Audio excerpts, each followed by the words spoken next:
The sound of Curtis Sleewer's laughter filled the conference room like poison gas, seeping into every corner, choking the air, until Lupita Long thought she might stop breathing altogether. She sat frozen across the mahogany table, watching his hand glide across the divorce papers with the smooth confidence of a man signing autographs for adoring fans. This was it, the end of everything she had believed in, wrapped up in legal language and witnessed by strangers who had no idea they were watching a woman's soul being torn apart while her husband smiled like he had just won the lottery. You know what the best part is? Charid. Curtis leaned back in his leather chair, his perfect teeth gleaming under the cold fluorescent lights. His designer suit probably cost more than most people made in a month, tailored to emphasize the shoulders of a man who had never done real physical labor in his life. I get to start fresh, clean slate, no baggage, no dead weight dragging me down anymore. Lupita's hands trembled in her lap. She wanted to speak, wanted to scream, wanted to ask him how 10 years of marriage could be reduced to nothing more than baggage in his mind. But her voice had abandoned her weeks ago, around the time she discovered he had been planning this divorce for months, while still kissing her goodnight and telling her everything would be fine once the money situation improved. Patricia, Curtis's lawyer, slid another stack of papers across the glossy surface. The woman's eyes were cold and efficient, the kind of person who had probably stopped seeing human suffering as anything more than billable hours. Mrs. Sleewer, these documents outline the asset division. As you can see, given the current financial situation and the prenuptial agreement you signed, the settlement is quite straightforward. Straightforward. That was one word for it. Lupita scanned the pages through tears that blurred the ink into meaningless smears. She would walk away with nothing. Not the penthouse apartment she had decorated with her own hands, choosing every piece of furniture, every painting, turning an empty space into a home. Not the vacation house by the lake where she had imagined raising children someday. Not even the car she drove daily, apparently purchased under Curtis's name, despite her being the one who made the payments when money was tight. "Curtis, please." Her voice came out broken and small. She hated how weak she sounded. Hated that even now, watching him dismantle their life together like it meant nothing, part of her still hoped he would look at her with something resembling love. "We can work this out. Whatever problems we have, we can fix them. 10 years has to mean something." He laughed again, and the sound cut deeper than any knife. 10 years of you holding me back, you mean? 10 years of me pretending your small-town dreams were enough for a man with vision. Jennifer understands ambition, Lupita. She understands what it takes to build something real. Jennifer Kensington. The name had become a curse in Lupita's mind over the past months. At 60, the woman had more money than most people could dream of, inherited from family who had been wealthy for generations. And apparently she had Curtis's heart, if such an organ even existed in his chest. Howard Mitchells, the elderly lawyer sitting beside Lupita, had been silent through most of the proceedings. His weathered face showed nothing, but his hands rested on a black briefcase that seemed to pulse with hidden significance. Lupita barely noticed it. Her entire world had narrowed to Curtis's face, to the casual cruelty in his eyes, to the way he looked at her like she was something unpleasant stuck to the bottom of his shoe. "My client is being extraordinarily generous," Patricia continued, her voice crisp and professional. "He could have made this much more difficult, but he recognizes that you need to move on with your life. Some women your age manage to start over quite successfully." The words landed like a slap. Your age, as if being in her 30s meant she was used up, worthless, past her prime. Curtis had spent years telling her she was beautiful, had called her his queen in the early days of their marriage. Now she was just an inconvenience to be disposed of as quickly and cheaply as possible. "I gave you everything." Lupita's voice grew stronger, fueled by anger that was finally beginning to cut through the grief. "I left my family for you. My mother begged me not to marry you, and I chose you anyway. I walked away from everyone who loved me because you said they didn't understand us." Curtis's expression hardened. "Your mother was a bitter old woman who wanted to control your life. I set you free from that, and this is the thanks I get." She saw what you were. The words escaped before Lupita could stop them. "She knew you would do this. She told me on my wedding day that you would destroy me and throw away the pieces when you were done." Well, she was wrong about one thing. Curtis stood up, smoothing his tie with practiced ease. "I'm not throwing away pieces. I'm giving you a chance to build something on your own. You should be grateful." Grateful. The word echoed in Lupita's mind like a sick joke. She should be grateful that her husband was leaving her for someone else. Grateful that he was taking everything they had built together. Grateful that he was rewriting their entire history to paint himself as the hero and her as the burden. Howard Mitchell's finally moved, his chair scraping against the floor with deliberate slowness. His voice, when he spoke, carried the weight of decades spent in courtrooms fighting battles most people never knew existed. "Mr. Slewa, before we proceed any further, there is something Mrs. Long needs to see." Curtis waved his hand dismissively. "More delays. Look, Howard, I respect that you're doing your job, but this is over. The papers are signed, the decision is made. Whatever last-minute theatrics you have planned won't change anything." The old lawyer's hands moved to the briefcase, his fingers working the combination lock with steady precision. "Lupita, your mother gave me this 10 years ago. She made me promise to open it only under two very specific circumstances." Lupita's heart stuttered. Her mother's name, spoken aloud in this room full of people who had never known her, felt like a ghost materializing in the corner. Estelle Long had died 6 months ago. Her funeral attended by Lupita alone because Curtis had claimed he was too busy with work to pay respects to a woman who had never liked him anyway. The first circumstance was if Estelle passed away. Howard's eyes met Lupita's, and she saw something there that looked like vindication mixed with sorrow. The second was if Curtis Slewa betrayed you. The briefcase opened with a soft click that somehow sounded louder than Curtis's earlier laughter. Inside were documents, folders thick with papers, and sitting on top of everything was a letter in her mother's elegant handwriting. Curtis's face had gone from confident to cautious. "What is this?"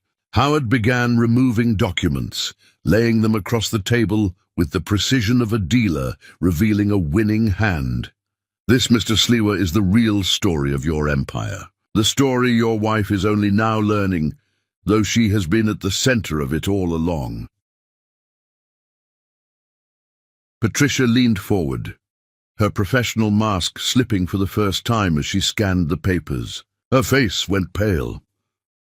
"What your mother did," Howard continued, his voice growing stronger with each word, "was protect you in ways you never knew existed. While you were signing your life away to this man, she was building an empire in the shadows, using every resource at her disposal to make sure he could never truly destroy you."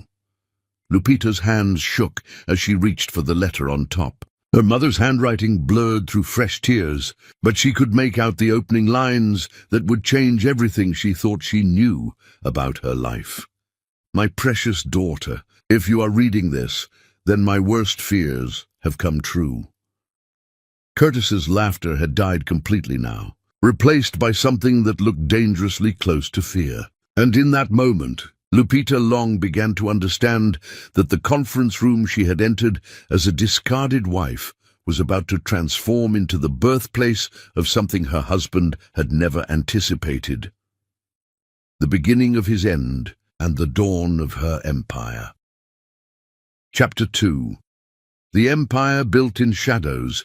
Lupita's fingers trembled so violently that the paper in her hands rustled like dry leaves in a storm. Her mother's words swam before her eyes, each sentence a revelation that rewrote everything she thought she understood about the past decade of her life. The letter was 3 pages long, covered front and back in Estelle Long's careful script. The handwriting of a woman who had chosen each word with the precision of someone building a fortress, one brick at a time.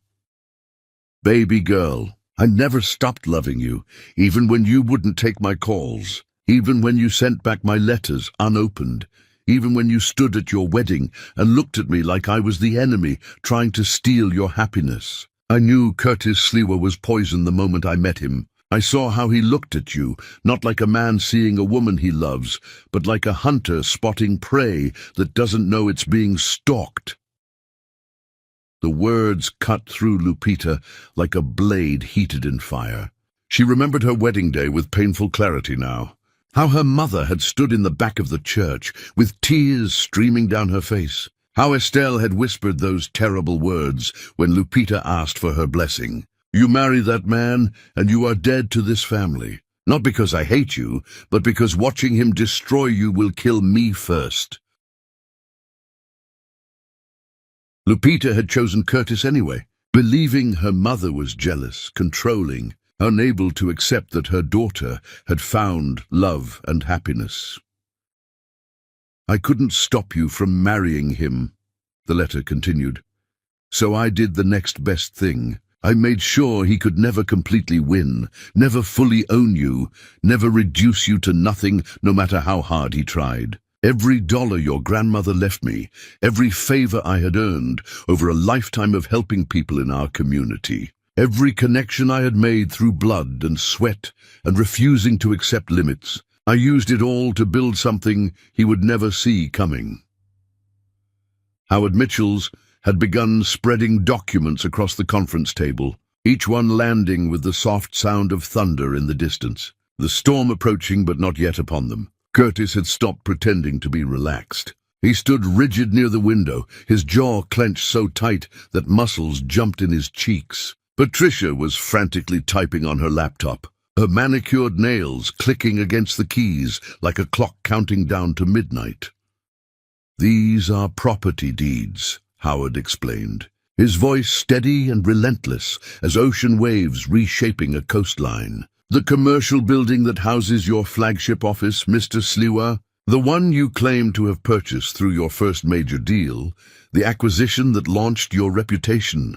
It belongs to Mrs. Long. Her mother bought it 6 months before your supposed purchase, through a holding company buried so deep in paperwork that your lawyers never found the trail. Curtis's face had gone from tan to grey. That's impossible. I signed those papers myself. I negotiated that deal for months. You signed papers leasing the property from a company you never bothered to research. Howard pulled out another folder, this one even thicker. The vacation house by the lake, the one Mrs. Long was told she has no claim to. Also owned by a trust with her name on it, established by Estelle Long before you married her daughter. The car that supposedly belongs to you, registered to the same trust. Lupita couldn't breathe.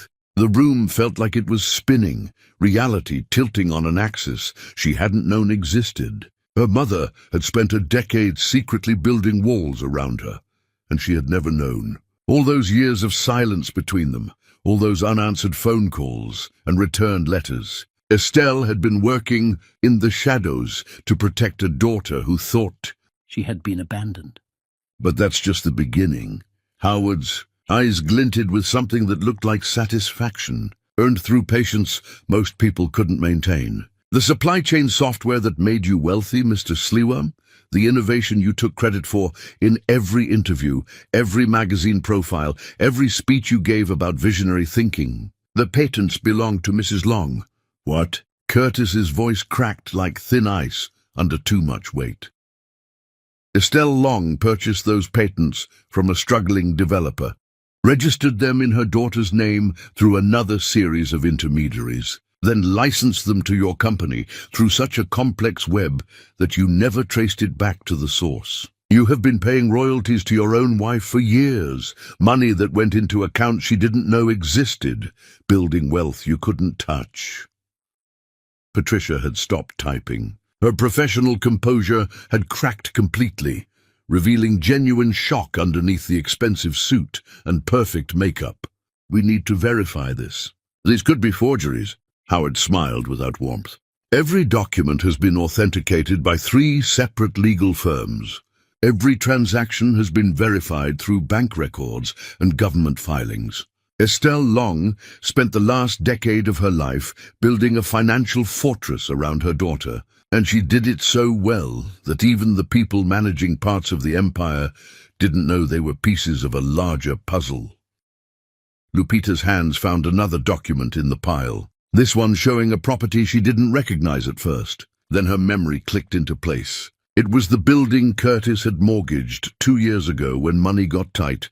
The loan, he had told her, was necessary to save everything they had built together. Except according to the papers in front of her, he had never owned the building to mortgage. He had borrowed money against property that belonged to her, money they were still paying back with interest that strangled their monthly budget. How much? Her voice sounded distant, like it belonged to someone else. How much is there? Howard pulled out a leather portfolio, the kind important documents lived in when they were being presented to people who mattered. Inside was a financial analysis dated 3 months before her mother's death, showing columns of numbers and properties and investments that stretched across multiple pages. The empire your mother built is worth $450 million. The number hung in the air like a bomb waiting to explode. Lupita heard it but couldn't process it, couldn't connect those words to her reality. She had spent the last year worried about making rent on a smaller apartment after the divorce, had calculated how she would survive on whatever job she could find with skills that had grown rusty from disuse. $450 million was a fantasy number, something that happened to other people, not to women sitting in divorce proceedings about to lose everything. That's insane, Curtis whispered, but his eyes were doing frantic calculations, his mind clearly racing through the implications. Lupita, this is incredible. This changes everything. We can forget all this divorce nonsense. We can work together. We can build something even bigger than what your mother imagined. The switch in his tone was so abrupt, it would have been funny if it wasn't so nakedly desperate. 5 minutes ago she had been dead weight and baggage. Now she was suddenly worth keeping. Mr. Sliwa, you should know that your personal holdings, once all debts are properly calculated against assets you actually own, rather than assets you thought you owned, total approximately $12 million. Howard's voice carried the satisfaction of a man delivering news he had waited years to share. And most of that $12 million is owed to creditors who believed your collateral was real. Patricia had recovered enough to attempt damage control. Even if these documents are authentic, the prenuptial agreement Mrs. Long signed would still apply to any assets acquired during the marriage, except these assets weren't acquired during the marriage. Howard tapped the papers with one weathered finger. They existed before the wedding, or they were inherited after the wedding, or they were purchased through entities that have nothing to do with the marriage itself. The prenuptial agreement is worth less than the paper it's printed on, because it divides assets that Mr. Sliwa never actually owned. Lupita's mind was slowly catching up to what this meant. Every time Curtis had brought her papers to sign over the years, claiming they were routine formalities necessary for the smooth operation of their life together, he had been trying to trick her into signing away property that was already hers. Every time he had made her feel stupid for not understanding complex financial matters, he'd been terrified she would ask the right questions and discover his entire empire was built on a foundation of her mother's money and planning. Jennifer needs to know about this. Curtis's voice had gone hollow. The confident man who had walked into this room, replaced by someone who could see his carefully constructed world collapsing in real time. This changes the deal we made. She was going to invest in my company, but if the company doesn't actually own what I said it owned, then everything falls apart. Jennifer Kensington. Howard spoke the name like he was identifying a specimen under a microscope. The 60-year-old heiress you left your wife for, the woman whose family money you desperately needed to cover debts that were coming due. Yes, I imagine she will be very interested to learn that the man she planned to marry is not quite the successful entrepreneur he presented himself to be. Curtis turned to Lupita, and for the first time since she had known him, his mask slipped completely away. Underneath the charm and confidence and practiced charisma was something small and frightened and mean. A man who had built his entire identity on taking what wasn't his and calling it achievement. Lupita, baby, please. We can fix this. I made mistakes, I know that, but we love each other. That has to count for something. She looked at him, really looked at him, and saw a stranger wearing a face she had kissed goodbye 1,000 mornings. The man she had loved had never existed. He was a story she had told herself, a character she had invented to explain away the cruelty and dismissiveness and systematic destruction of her confidence. And her mother had known. Estelle had seen through the performance from day one, and had loved her daughter enough to build escape routes, even while Lupita refused to speak to her. "You don't love me," Lupita heard herself say, and her voice was stronger now, fueled by something she hadn't felt in years. Certainty. "You never did. And whatever happens next, whatever becomes of this money or these properties or any of it, one thing is clear. You will never touch me again. You will never manipulate me again. You will never make me doubt my own worth again."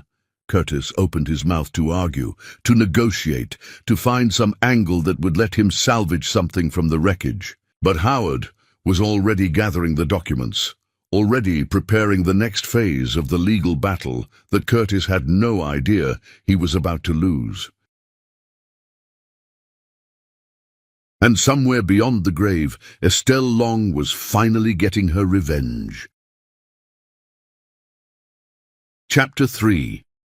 The Man Who Never Was. The months after the briefcase revelation felt like living in a dream where all the familiar landmarks had been replaced with alien structures that looked almost right, but were fundamentally wrong. Lupita moved through hours that stretched and compressed without warning, her sense of time broken by the weight of secrets that had been hiding in plain sight for a decade. She had checked into a suite at a hotel downtown, unable to bear another night in the penthouse apartment where every piece of furniture was a lie, every photograph on the wall a scene from a play she hadn't known she was performing. Howard. Mitchell's had arranged everything with the efficiency of someone who'd been preparing for this moment since the day Lupita said her wedding vows. The hotel suite was paid for through accounts she had never known existed, cards that bore her name but drew on money her mother had set aside specifically for this transition. There were more letters from Estelle too, each one marked for different stages of the journey ahead. The one labeled "For When You Doubt Yourself" sat unopened on the nightstand, its envelope worn at the edges like her mother had handled it many times while writing, imagining the moment her daughter would need these words. Curtis had called 17 times on the second day alone. Lupita had watched her phone light up with his name, had listened to voicemails that cycled through every manipulation technique in his arsenal. The first few messages were angry, accusing her of conspiracy with her mother to trap him, threatening to expose this whole situation as fraud. Then came the pleading ones, his voice thick with tears that might have been real or might have been another performance, saying they could work through this together, reminding her of good times they had shared that felt more like hostage memories now. The last voicemails had been different, cold and calculated, hinting at information he could release to the media about her family, suggesting that perhaps she didn't want certain stories becoming public. Howard had gotten her a new phone number by the third day, along with security protocols that felt excessive until they weren't. A man had followed her to a coffee shop that afternoon, someone who looked too alert, too interested in her movements. When she mentioned it to the security team Howard had insisted on hiring, they had quietly intercepted the man and discovered he was a private investigator Curtis had hired to document her activities, looking for some weakness to exploit. "He's panicking," Howard had explained over dinner at a restaurant with a private room where they could talk without being overheard. Everything Curtis Slewer believed about himself was built on the foundation of wealth and success he thought he had earned. Now that foundation has been revealed as smoke and mirrors, and he's watching his entire identity dissolve. Desperate men do dangerous things. The old lawyer had spread new documents across the table, showing how quickly Curtis's world was unraveling. Jennifer Kensington's family lawyers had apparently advised her to slow down the engagement after conducting their own investigation into Curtis's finances. The media had started asking questions too, picking up whispers from unnamed sources within the industry who were suddenly willing to discuss irregularities in Curtis's business dealings. Properties Curtis had claimed as assets were revealed to be leases or loans against collateral he didn't own. Investors who had trusted him with their money were discovering that returns had been paid not from profits, but from new investments. A classic scheme that only works until someone asks the wrong questions. "Jennifer is furious," Howard said with something that might have been satisfaction in his eyes. She thought she was marrying a self-made success story, a man who built an empire through vision and hard work. Instead, she's discovering he was living off his wife's mother's money while pretending to be a genius. Lupita pushed food around her plate without eating. She should have felt victorious, should have been celebrating Curtis's downfall with champagne and laughter.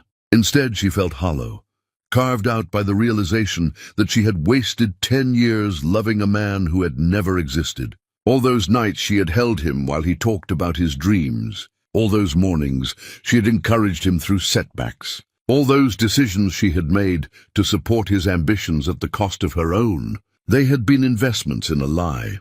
"Your mother anticipated this too," Howard said gently, reaching into his briefcase for another envelope. "She knew you would grieve not just the marriage ending, but the years you gave to something that turned out to be nothing. She wanted you to know something important." The envelope had Estelle's handwriting on the outside, "For when you think you wasted your life." Inside was a single page, shorter than the other letters, but somehow heavier. "Lupita, my heart, you are not foolish for loving deeply. You are not weak for trusting completely. You are not a failure for believing the best in someone who only showed you carefully constructed lies. The ability to give your whole self to another person is not a flaw to be corrected, but a strength to be protected.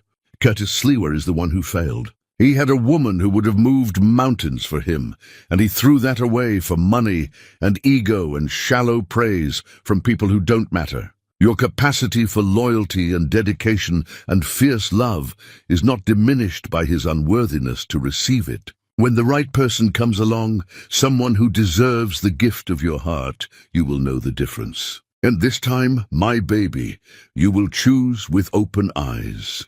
Tears blurred the words until Lupita had to set the letter down. Her mother had understood everything, had seen all of this coming with the clarity of someone who had lived long enough to recognize predators, no matter how convincing their camouflage. "There's something else you need to know," Howard said, his voice careful now. "Curtis has been trying to secure emergency loans using properties as collateral, but the banks have started asking for proof of ownership. When they discover he doesn't actually own what he claims to own, there could be criminal charges. Fraud, forgery, possibly more depending on what investigators find. I don't want him in prison." The words surprised Lupita, even as she spoke them. She wanted Curtis to face consequences, wanted him to understand the pain he had caused, but she didn't want his destruction. She just wanted him out of her life. "That may not be your choice to make," Howard said quietly. "Once banks and investors discover they've been defrauded, they will pursue this regardless of your wishes. Your mother built protections around you, but she also built weapons that are now being aimed at Curtis, whether you pull the trigger or not." The realization sat heavy in Lupita's stomach. Her mother's love had been protective but also ruthless, designed to destroy anyone who threatened her daughter. Estelle Long had played a long game with patience that spanned years, and Curtis had walked into every trap while thinking he was the one in control. That night, alone in the hotel suite with city lights creating shadows that danced across unfamiliar walls. Lupita pulled out photo albums she had brought from the penthouse. She went through them methodically, looking at her younger self in wedding photos, anniversary celebrations, charity galas, where she stood beside Curtis with a smile that looked genuine, because she had believed her own happiness was real. In almost every photo, she was looking at Curtis with adoration, while he looked at the camera, at other guests, at his phone, at anything but her. The evidence of his indifference had been there all along, but she had trained herself not to see it, had explained away every distance and dismissal as stress or distraction or the demands of building a future together. There was one photo that hurt more than the others, their 5th anniversary party, a celebration Curtis had organized to impress potential investors as much as to mark their marriage milestone. Lupita was wearing a dress she had bought specifically because Curtis mentioned he liked that style. Her hair styled the way he preferred. Her makeup carefully applied to meet standards he had casually suggested were important for the wife of a successful man. In the picture, she was gazing at him with love that radiated like sunlight while he checked his phone with an expression of irritation, his body angled away from her even as her hand rested on his arm. She had made excuses for him that night when he disappeared for 2 hours, had smoothed things over with confused guests who wondered where the host had gone. He had told her it was an emergency call from an investor, something that couldn't wait, and she had believed him because believing was easier than questioning. Now she wondered if he had been with Jennifer even then, if the affair had stretched back further than anyone knew, if there had been others before Jennifer that she had been too trusting to notice. Her phone buzzed with a text from an unknown number. For a moment, panic flared, thinking Curtis had found her new contact information. But it was Howard, sending her details about the team her mother had assembled to manage the properties and investments. There were names and credentials, specialists in different areas who had been maintaining Estelle's empire while Lupita lived in ignorance. One name caught her attention, Diane Rothford, listed as the primary property advisor and noted as Estelle's closest friend. There was a number below the name and a note from Howard. Your mother trusted her with everything. She wants to meet you whenever you're ready. Lupita sat with the phone in her hand, staring at that name, realizing there was a whole network of people who had known her mother better than she had in recent years. People who had helped build the fortress that was now protecting her from the ruins of her marriage. People who had been part of Estelle's life while Lupita was too busy trying to make Curtis love her to notice her mother dying slowly, grieving the loss of her daughter even before illness took her body. The regret was almost unbearable. All those years of silence, all those returned letters and missed calls, all those moments when she could have been building bridges instead of burning them. And her mother had loved her through all of it, had never stopped protecting her, even when Lupita wanted nothing to do with her. Sleep came in fragments that night, broken by dreams where she was trying to reach her mother, but kept getting lost in buildings with endless hallways. Each door she opened, revealing Curtis laughing while signing papers, over and over in an infinite loop. She woke at dawn with tears on her face, and a certainty settling into her bones, like concrete hardening into foundation. Curtis Sliwer had taken 10 years of her life, but he hadn't taken everything. Her mother had made sure of that, and whatever came next, whatever this empire in the shadows turned out to mean, Lupita was going to honor Estelle's sacrifice by refusing to let Curtis's betrayal define the rest of her story.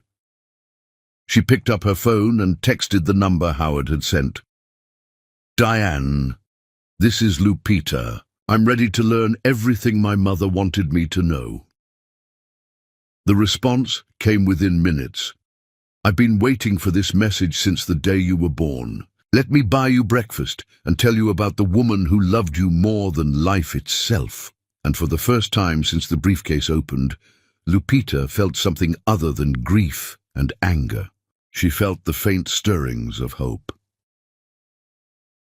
Chapter 4. The queen who didn't know she wore a crown. Diane Rothford was not what Lupita expected. She had imagined someone formal and distant, a business professional in severe suits who spoke in corporate language about properties and portfolios. Instead, the woman who swept into the restaurant with the confidence of someone who owned not just the building, but the entire block, was wearing flowing clothes in sunset colors. Her silver hair styled in elaborate braids that framed a face lined with decades of laughter and determination.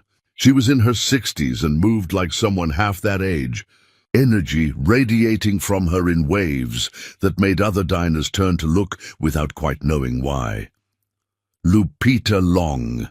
Diane's voice was warm and strong, the kind of voice that could comfort a child or command a boardroom with equal effectiveness. She didn't offer a handshake or a formal greeting. Instead, she pulled Lupita into a hug that smelled like vanilla and something else, some perfume that sparked a memory Lupita couldn't quite place. You look just like your mother. Same eyes, same spirit trying to hide behind walls that won't protect you anymore. They sat at a corner table where morning sun poured through windows that overlooked the city, waking up to another day. Diane ordered, with the casual authority of someone who had been here 1,000 times, requesting specific dishes by name and adding modifications the server wrote down without question. When the coffee arrived, dark and strong and bitter in a way that required sugar to be bearable, Diane wrapped her hands around her cup and looked at Lupita with eyes that saw too much. "Your mother was my best friend for over 30 years, she began without preamble, without the small talk that usually cushioned difficult conversations. We met when we were both young and angry, and determined to prove the world wrong about what women like us could accomplish. Estelle was fierce even then, smart in ways that made men uncomfortable, unwilling to accept limits just because someone in authority said that's how things were done." Lupita wrapped her own hands around her coffee cup, feeling the heat seep into her palms. She never talked about her past much. By the time I was old enough to ask real questions, she was always busy with work, always managing some crisis or meeting with people I didn't know. And then I got married and stopped asking anything at all. "Curtis Sleewer convinced you that your mother was the enemy," Diane said, "and it wasn't a question. He isolated you systematically, the way predators always do. Made you believe that anyone who questioned him was trying to control you, trying to steal your happiness. Estelle saw it happening and it killed her inside, watching her baby girl drift away, while that man wrapped chains around you and called them love."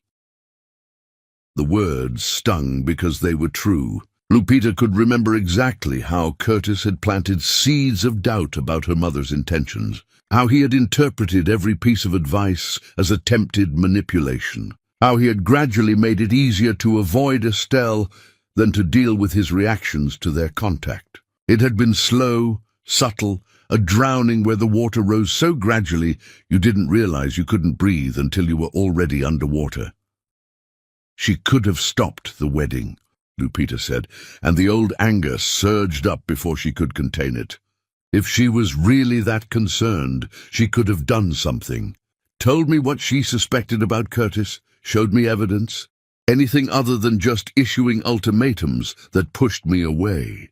Diane took a long sip of coffee before responding, and when she spoke, her voice carried the weight of hard-earned wisdom. "Your mother tried that at first. Brought you evidence that Curtis was courting you while simultaneously pursuing 3 other women from families with money. Showed you documents proving his previous business had failed because of questionable practices that bordered on fraud. You told her she was making it up because she couldn't accept that you were an adult making your own choices." The memory surfaced like something floating up from deep water, bloated and ugly with age. Lupita had dismissed everything her mother showed her, convinced it was lies manufactured to sabotage her relationship. Curtis had been so convincing when he explained away every inconsistency, had made her feel foolish for doubting him, had positioned himself as the victim of her mother's prejudice and interference. So Estelle made a choice. Diane continued, her eyes never leaving Lupita's face. She could keep fighting and lose you forever. Could watch you marry Curtis while hating her for trying to prevent it. Or she could let you learn the hard way while building protections that would keep him from destroying you completely. She chose love over control, even though it meant swallowing her own fear and watching you walk into danger with open eyes. She let me marry a monster. Lupita's voice broke on the words. She let you grow up, Diane corrected gently. She let you make your own mistakes while ensuring those mistakes wouldn't be fatal. That's what love looks like when you're dealing with an adult child who has stopped listening. You build scaffolding around them so when they fall, they don't hit the ground hard enough to break. Food arrived, plates of breakfast that looked too beautiful to eat. But Diane immediately started serving portions onto Lupita's plate with the no-nonsense efficiency of someone who had raised children or cared for people who forgot to care for themselves. Eat. You can't rebuild an empire on coffee and grief. An empire. Lupita picked up her fork, but couldn't bring herself to take a bite yet. I still can't wrap my mind around that. $450 million. My mother was never wealthy, not when I was growing up. We lived comfortably, but not extravagantly. Where did all of this come from? Diane smiled, and for a moment Lupita caught a glimpse of the younger woman she must have been, someone capable of matching Estelle Long's determination and vision.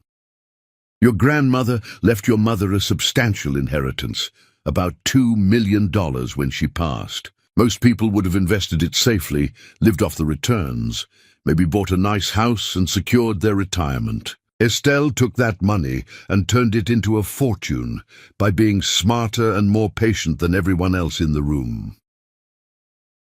She began explaining in detail that made the abstract numbers feel concrete. Estelle had started by purchasing commercial properties in neighborhoods most investors overlooked, areas that were struggling but showed signs of potential transformation. She bought buildings at auction for fractions of their value, held them through years when people said she was throwing money away, then sold them when development finally arrived and multiplied her investment 10 times over. She had taken those profits and invested in technology patents from inventors who were brilliant but terrible at business, people who would sell their innovations for immediate cash without understanding the long-term value. Some of those patents became worth millions as industries adopted the technologies. She was ruthless when she needed to be, Diane said, pride evident in her voice. But she was also generous in ways most people never saw.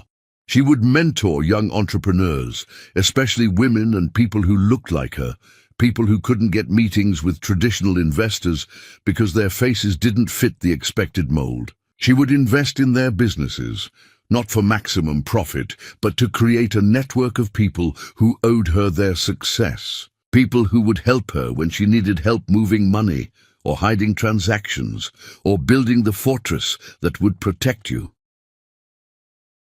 Lupita finally took a bite of food, the taste barely registering through the emotions churning in her stomach. She did all of this for me. Every single move she made for the last decade was about protecting you from Curtis Sliwa, Diane confirmed. She watched him court you and saw a con artist running the most important con of his life. She investigated his background, discovered he came from money that his family lost through gambling and poor investments, learned that he had been building his reputation on borrowed money and exaggerated accomplishments. He needed you, needed a connection to your mother's wealth and community standing, needed the legitimacy that came from marrying into a respected family. But he never got access to any of it, Lupita said slowly, pieces clicking into place, because she never gave him the chance. The first property she bought after you got engaged was the commercial building Curtis claimed to acquire 6 months into your marriage, Diane explained. She purchased it anonymously through a shell company, then created an elaborate paper trail that made it look like Curtis had bought it through his own business acumen. He thought he was succeeding on his own merit, thought he was building an empire through vision and hard work. In reality, he was a puppet dancing on strings your mother controlled. allowed to feel successful, because Estelle knew that keeping him confident and distracted was the best way to keep him from hurting you too badly. The revelation was dizzying. Every triumph Curtis had celebrated, every deal he had closed, every moment when he had preened in front of mirrors or accepted congratulations from peers, it had all been a performance Estelle choreographed from behind a curtain he never knew existed. She bought the patents to his supply chain software, licensed them to him through intermediaries so complex he never traced the ownership, and watched him make millions that were ultimately paid to accounts in your name, Diane continued. She purchased properties he wanted, let him lease them while believing he owned them, created an entire financial structure that looked like his empire, but was actually hers. Or rather yours. Why didn't she just tell me? The question burst out of Lupita like water breaking through a dam. Why all the secrecy and complexity? Why not just sit me down and explain what Curtis was and show me proof I couldn't deny? Diane's expression softened with compassion that was almost harder to bear than judgment would have been. She tried, sweetheart. In those first months after you got engaged, she tried everything she could think of to make you see the truth. But Curtis had already gotten inside your head, had already made you doubt your own instincts and your mother's intentions. Every time Estelle presented evidence, you went to Curtis, and he explained it away with lies that sounded more believable than truth, because you wanted to believe him. You wanted the fairy tale of being swept off your feet by a charming man who loved you for yourself, not for what you could provide. And Curtis was very good at playing that role. Lupita felt tears burning behind her eyes, but refused to let them fall. Not here in a public restaurant where other diners were enjoying their breakfast without their entire understanding of reality being dismantled over eggs and coffee. So your mother changed tactics, Diane said. She let you have your fairy tale while ensuring that when it inevitably shattered, you would have power waiting. She built an empire in secret, used her network to hide every transaction and investment, and she made me promise that when the time came, I would help you understand what she had done and why. She died 6 months ago, Lupita whispered. I didn't even know she was sick until the hospital called to say she was gone. Curtis told me he would handle the funeral arrangements. Then he didn't. I went alone to her service, buried my mother without him there, and the whole time I felt guilty because I had been a terrible daughter who abandoned her when she needed me most. Estelle never stopped loving you, Diane said firmly. Not for 1 second of one day in all those years of silence. She understood that Curtis had poisoned your relationship with her, and she was waiting for you to find your way back. When she got sick, really sick in those final months, she made peace with dying without reconciliation because she knew the briefcase would do what she couldn't do in life. She knew that eventually Curtis would betray you badly enough that you would need the resources she had built, and she trusted that when that moment came, you would finally understand everything she had tried to tell you when you wouldn't listen. The tears came then, unstoppable and gut-wrenching. The grief of losing her mother, tangled with the agony of realizing she had wasted precious time being stubborn and blind. Diane moved around the table to put her arms around Lupita, holding her while she sobbed in a restaurant that pretended not to notice, giving her the physical comfort of maternal presence that Lupita had rejected from Estelle for far too long. When the storm of tears finally subsided, Diane handed her napkins and waited while she cleaned her face. Her makeup surely ruined, but beyond caring. Now, Diane said when Lupita could breathe again, we need to talk about what comes next. You inherited more than money and properties. You inherited responsibility. Your mother built this empire to protect you, but she also built it to do good in the world, to help people who needed help the way she had needed help when she was young. You get to decide what this wealth becomes. You can maintain it as a fortress around yourself, or you can use it to build something that honors your mother's memory and helps women in situations like the one you just escaped. But even as Diane spoke with confidence, Lupita felt paralysis creeping over her. I don't know how to do any of this, she admitted, her voice small. I don't understand how to manage money or properties or make the kinds of decisions people will expect from me. Curtis spent years telling me I wasn't smart enough to handle complex matters. What if he was right? What if I make terrible mistakes and lose everything my mother built? Diane's expression shifted to something gentler. Nobody expects you to become an expert overnight, sweetheart. That's why your mother assembled a team of people who understand different pieces of the puzzle. My job, Howard's job, everyone else she brought together, we're here to guide you while you learn. You don't have to make decisions alone. You just have to be willing to listen, ask questions, and trust that your instincts are stronger than Curtis taught you to believe. What if my instincts are broken? Lupita asked, and the fear in her voice was raw. What if 10 years with Curtis damaged something in me that can't be fixed? Then we'll work on healing what's broken, Diane said simply. Your mother didn't expect perfection. She expected you to try, to care, to use what she gave you with intention and heart. The rest is just learning as you go, making mistakes and fixing them, growing into the role she knew you could fill, even if you don't believe it yet. Lupita looked at this woman who had been her mother's friend, who had kept secrets and built empires, and waited patiently for the moment she could finally tell the truth. Show me, she said hesitantly. Show me everything she planned. But please understand that I'm going to need a lot of help figuring out what to do with it. I'm not confident or capable yet. I'm just willing to try.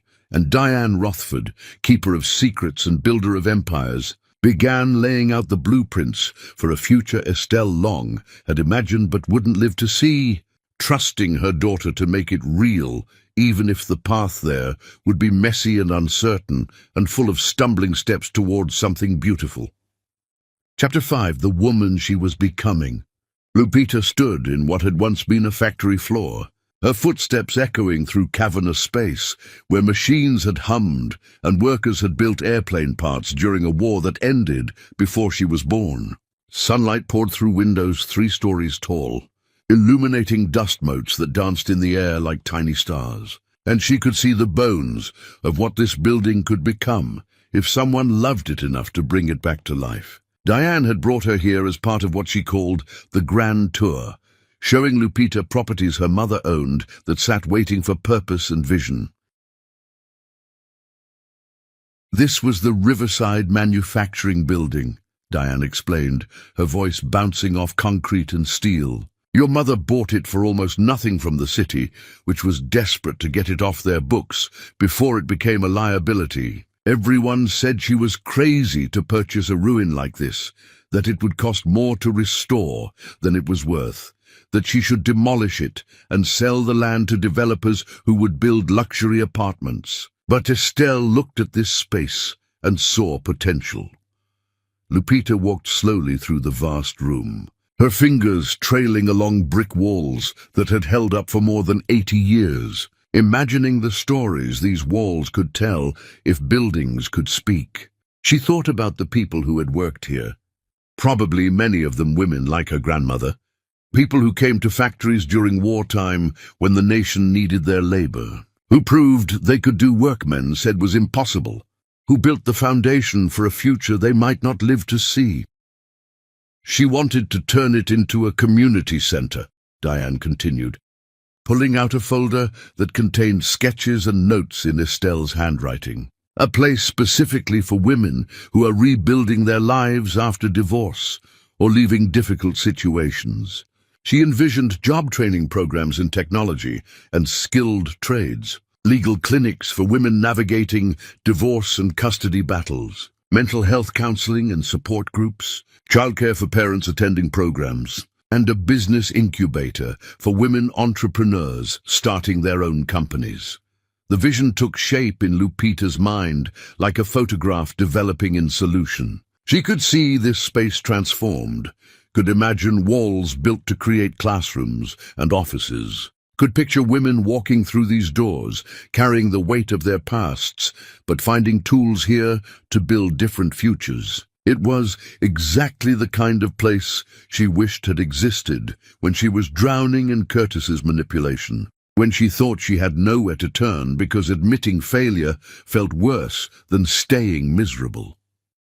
"I want to do this," Lupita heard herself say, the words coming from someplace deeper than rational thought. "I want to make this real, not just because my mother planned it, but because I need it to exist in the world. I need to know that other women won't have to go through what I went through without having somewhere to turn." But even as she spoke the words, doubt crept in like fog. "I don't know where to start, though. I don't know how to run a community center or design programs or hire staff. What if I mess this up? What if I waste my mother's money on something that doesn't work?" Diane smiled with satisfaction that suggested she had been waiting for exactly this mixture of passion and uncertainty. "Then we have a lot of work ahead of us, and we'll do it together. Your mother left detailed plans, but she knew you would need to make them your own, add your own vision and experience. She wasn't trying to control how you use the empire she built. She was giving you tools and trusting you to figure out what to build with them, one step at a time." Over the following months, Lupita threw herself into the project with an intensity that surprised everyone, including herself. Though progress was slower and messier than she had hoped, she met with architects who specialized in adaptive reuse, people who understood how to honor a building's history while transforming it for modern purposes, but found herself overwhelmed by technical jargon and decisions she didn't feel qualified to make. She interviewed potential staff members for the center, women who had their own stories of surviving and rebuilding, who brought expertise in everything from career counseling to legal advocacy to trauma therapy, but second-guessed every hiring decision, terrified of choosing the wrong people. She reviewed her mother's financial plans with accountants and lawyers, sitting through meeting after meeting where they explained balance sheets and cash flow projections, and all the technical details Curtis had insisted were too complicated for her to grasp. Sometimes the information clicked and made sense. Other times she felt like she was drowning in numbers that refused to arrange themselves into patterns she could understand. Howard Mitchell's watched this transformation with the quiet approval of someone seeing a seed he had planted finally breaking through soil into sunlight. Though he also saw the struggle. "Your mother would be proud," he told Lupita one afternoon in his office, where they were finalizing the legal structure that would allow the community center to operate as a non-profit funded by Estelle's estate. "She always said you had more strength than you knew, that Curtis had buried your confidence, under years of being told you weren't smart enough or capable enough. She was waiting for you to remember who you really were." "I'm not sure I ever knew who I really was," Lupita admitted. "I went from being my mother's daughter to being Curtis's wife, without spending much time figuring out who Lupita Long was, independent of those relationships. Now I'm discovering that the person I am might be someone I actually like, but I'm also discovering that I don't have all the answers. I make mistakes constantly. I change my mind about decisions. I wake up at night panicking about whether I'm doing any of this right. That's called being human," Howard said gently. "And it's also called learning. Nobody becomes an expert overnight, no matter how much money they inherit or how detailed the instructions their mother left behind." The legal proceedings with Curtis were moving forward with the inexorable momentum of avalanches, everything tumbling toward an inevitable conclusion he still seemed unable to fully accept. His lawyers, what remained of them after Patricia quit in disgust, were trying desperately to negotiate some kind of settlement that would let Curtis walk away with something. But Howard was unmoved. Curtis would get exactly what he deserved, which was responsibility for debts he had actually accumulated, and nothing more. Jennifer. Kensington had formally ended their engagement through a press release that managed to be both diplomatic and devastating, expressing her deep disappointment in discovering that the man she had planned to marry was not who he claimed to be. The society pages, which had fawned over their romance just months earlier, now ran stories about how Jennifer had narrowly avoided a disastrous marriage to a con artist. Some publications even praised her for her due diligence in investigating her fiancé's background before fully committing. Though Lupita suspected the real story was that Jennifer's family lawyers had done the investigation after concerns were raised. Curtis had tried to see Lupita several times, showing up at places he thought she might be, though her security team had gotten better at anticipating and preventing these ambush meetings. Once he had waited outside the hotel for hours, his appearance deteriorating in ways that made him look like a stranger wearing Curtis Sliwa's face. The expensive suits were gone, replaced by clothes that still tried to project success, but missed the mark in ways that made the attempt sadder than wearing something obviously cheap. When security escorted him away, he had shouted her name with desperation that echoed down city streets, and people turned to watch the scene with the morbid curiosity reserved for public breakdowns. Lupita had felt something approaching pity in that moment, seeing the man who had destroyed her own life now experiencing his own destruction. But the pity was complicated by anger that wouldn't fully fade, by the knowledge that Curtis's suffering was self-inflicted, while hers had been deliberately caused by his choices. She hadn't asked for this war, hadn't wanted revenge. She had only wanted to be loved authentically and treated with basic respect. And Curtis had proven himself incapable of providing either. Through all of this upheaval, Lupita found herself thinking about her mother more than she had in years. Not the Estelle of those painful final years, when silence had grown between them like a wall neither knew how to scale, but the mother of her childhood, the woman who had taught her to stand up straight and speak clearly, who had told her that being afraid was acceptable, but letting fear make decisions was not, who had lived with such fierce determination that the world bent around her rather than the other way around. She pulled out old photograph albums one evening, pictures from before Curtis, and was startled by the difference in her own face. The Lupita who smiled in these images looked confident, animated, present in a way the recent photos showed she hadn't been in years. Somewhere along the way, she had disappeared into the role of Curtis's wife, had become a supporting character in someone else's story instead of the protagonist of her own. Never again, she whispered to the empty hotel room, making a promise to herself and to her mother's memory. I will never make myself small for someone else's comfort again. Her phone buzzed with a message from Diane. Tomorrow morning I want you to meet someone. A contractor who specializes in historic restoration. He's the best at what he does, and he might be perfect for the Riverside project. Also, he's single and his daughter is brilliant. No pressure, just mentioning it. Lupita smiled despite herself. Diane had been gently pushing her toward the idea that moving on from Curtis didn't mean being alone forever, that the right person would be someone who enhanced her life rather than consuming it. She had resisted the suggestion, feeling like it was too soon, like she needed to fully heal before considering any kind of romantic connection. But then she thought about her mother's letter, the one that said the right person would be out there when she was ready, someone who would see her as the queen she had always been. Maybe it wouldn't hurt to meet a contractor with a brilliant daughter. Maybe expanding her professional network was exactly what the project needed. Maybe Diane was right, that walls built too thick could protect but also imprison. And learning to trust again was part of healing rather than something that happened after healing was complete. She texted back, "What time? And stop matchmaking, you're subtle as a train wreck."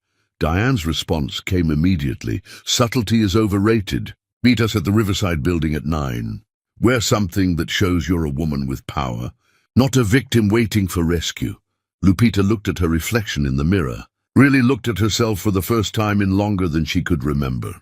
The woman looking back wasn't the broken wife who had walked into that conference room expecting to lose everything. She was someone stronger, someone who carried scars but wasn't defined by them. Someone learning that power came from within rather than being bestowed by someone else's approval. Tomorrow she would meet a contractor. Next month the Riverside building would begin its transformation. In 6 months or a year, women would walk through its doors, looking for hope and finding resources that might change their lives. And all of it would be built on the foundation of a mother's love that transcended death and distance, and the daughter's stubborn refusal to listen until truth became impossible to ignore. Estelle Long might be gone, but her empire was just beginning to reveal its true purpose. And Lupita was ready to become the queen her mother had always known she could be, even if the journey there would take time and patience and more stumbling than she had ever imagined. Chapter 6. The Man Who Saw Her Truth. The rain started while Lupita was halfway to the Riverside building, sudden and torrential in the way only summer storms could be, turning streets into rivers and sending people scrambling for shelter. Her driver pulled up to the entrance, but the building's front door was locked, and she made a split-second decision to run through the deluge rather than wait. By the time she found shelter in a small gallery next door, she was soaked through. Her carefully chosen outfit that was supposed to project power and confidence now clinging uncomfortably and dripping puddles onto hardwood floors. "The rain gets you every time in this city," a voice said behind her, warm and slightly amused. "You think you can outsmart it, plan around it, check weather reports and carry umbrellas, and then boom, it finds a way to drench you anyway." Lupita turned to find a man watching her with eyes that smiled even when his mouth was still, the kind of person whose presence felt comfortable rather than intrusive. He was tall and solid, in the way of someone whose body was a tool for real work, rather than a sculpture maintained at expensive fitness facilities. His clothes were casual, jeans and a work shirt with the sleeves rolled up. Hands that showed calluses and scars that came from building things rather than pushing papers. "I feel like a drowned cat," Lupita admitted, trying to wring water from her jacket without much success. "Not exactly the professional impression I was aiming for this morning." "You're meeting someone." He moved to a small coat rack near the entrance and grabbed a towel that apparently lived there for exactly this kind of emergency. "Here, this will help a little. The gallery keeps supplies for weather refugees." She accepted the towel gratefully, patting her face and hair while trying to salvage some dignity. "I was supposed to meet a contractor at the Riverside building next door, but I'm early and everything's locked, and then the sky decided to open up like someone turned on a celestial faucet." "The Riverside Restoration Project?" His interest sharpened in a way that suggested more than casual curiosity. "I'm actually heading there myself. I'm the contractor." "Tyson Fox?" Of course he was. Lupita felt her face flush with embarrassment that had nothing to do with the rain. "I'm Lupita Long. I own the building, apparently, though I only found out about it recently. This is not how I plan to make a first impression." "First impressions are overrated," Tyson said easily, his smile widening into something that felt genuine rather than polished. "I've started plenty of projects drenched in rain or covered in dust or looking like I lost a fight with a paint mixer. What matters is whether you care about the work and whether you're willing to listen to what the building needs, instead of just imposing your vision on it." They stood in the gallery entrance while rain hammered the windows, and Lupita found herself looking at the artwork displayed throughout the space. It was a photography exhibition. Black and white images of industrial buildings in various states of decay and transformation. One particular piece caught her attention, a shot of sunlight streaming through broken windows onto a factory floor littered with the debris of forgotten work. "That's the Riverside building," Tyson said, noticing where her gaze had landed. "Before your mother bought it."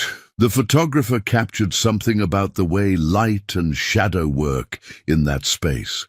How even abandoned and broken, it still has dignity and purpose waiting to be remembered. They stood together, looking at the photograph, and Lupita felt something shift in how she saw the project ahead. This wasn't just about creating a community center, wasn't just about fulfilling her mother's vision or honoring Estelle's memory. It was about taking something broken and finding beauty in it, about respecting what had been while building something new. "Tell me about your grandfather," she said, remembering the caption that mentioned he had worked in the building for decades.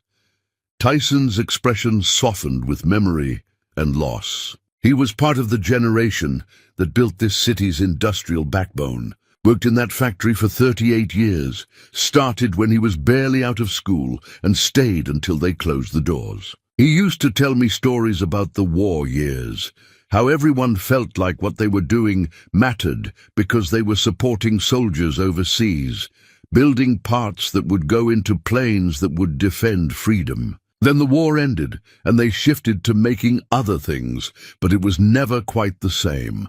The sense of collective purpose disappeared, and it became just a job. Just hours traded for paychecks until there weren't enough paychecks to justify keeping the place open. What did he do after they closed? Lupita found herself genuinely interested, wanting to hear the story this stranger was sharing with her, while rain created a curtain between them and the rest of the world. He tried to retire, but he wasn't built for sitting still. Ended up teaching shop classes at a community center, showing kids how to work with their hands, how to take pride in building something real. He said the thing he missed most wasn't the paycheck, but the feeling of coming home tired because you had accomplished something tangible. You could point to a piece of metal or a finished product and say, "I made that exist in the world." That's what I try to bring to restoration work. That same sense of purpose and pride in craft. They talked for over an hour while the storm raged outside, and Lupita discovered that conversation with Tyson Fox felt effortless in a way she hadn't experienced in longer than she could remember. He asked her questions about the community center vision, and when she explained the programs her mother had planned, he offered suggestions from a practical perspective without dismissing or talking over her ideas. He told her about his daughter Simone, who was passionate about marine biology and currently obsessed with studying octopus intelligence. And the way his face lit up when he talked about her made something in Lupita's chest ache with recognition of what real love looked like. "Her mother and I divorced a few years ago," Tyson said, his tone careful but not defensive.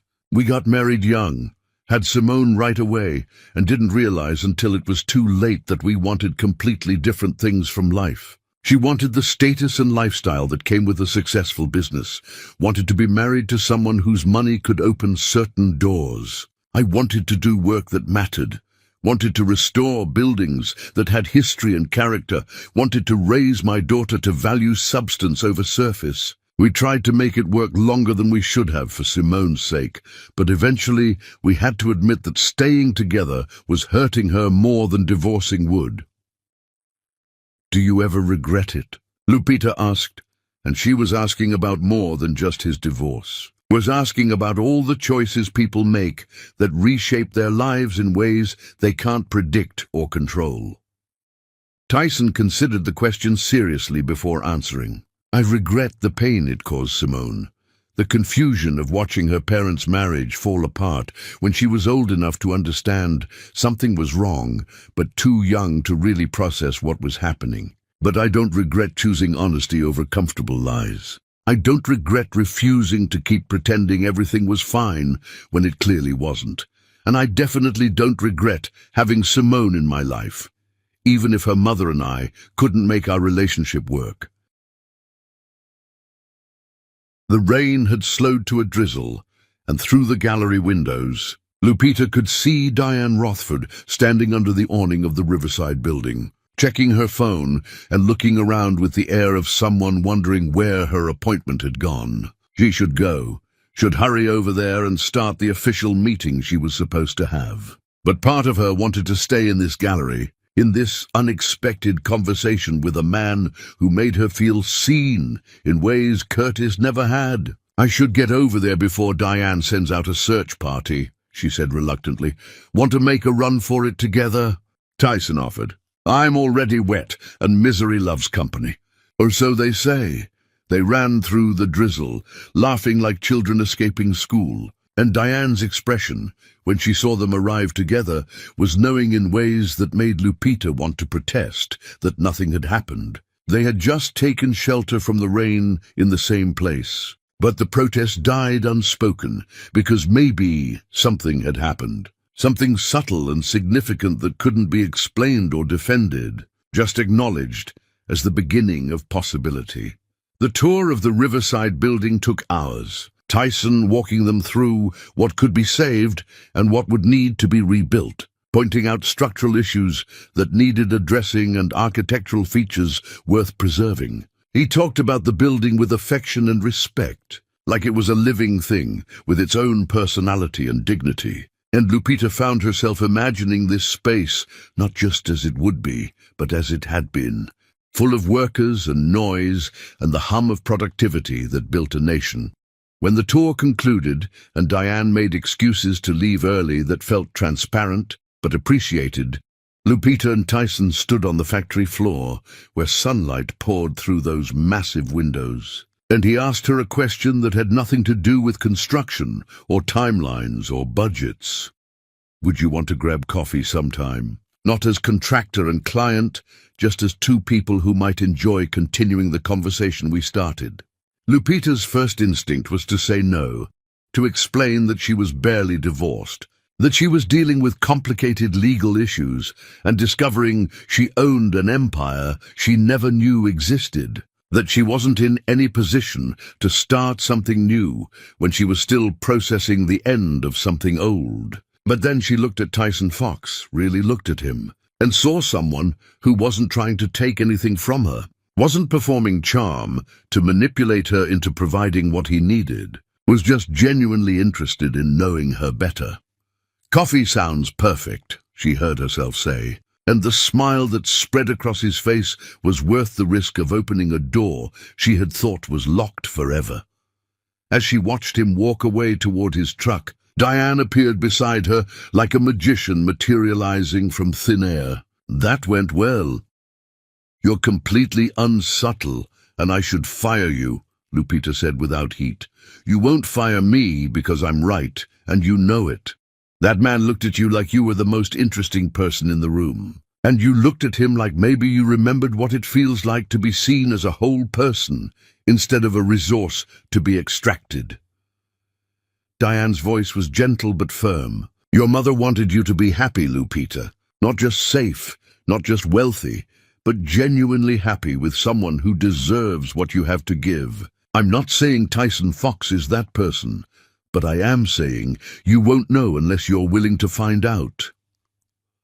Lupita didn't argue, because arguing would require admitting that Diane was wrong, and everything about the past few hours suggested she was absolutely right. So instead, she looked around the building that would become a place of transformation and healing. And she let herself imagine a future that included not just professional success and honoring her mother's legacy, but also the terrifying, beautiful possibility of learning to trust someone new with pieces of herself that Curtis had taught her to guard like weapons.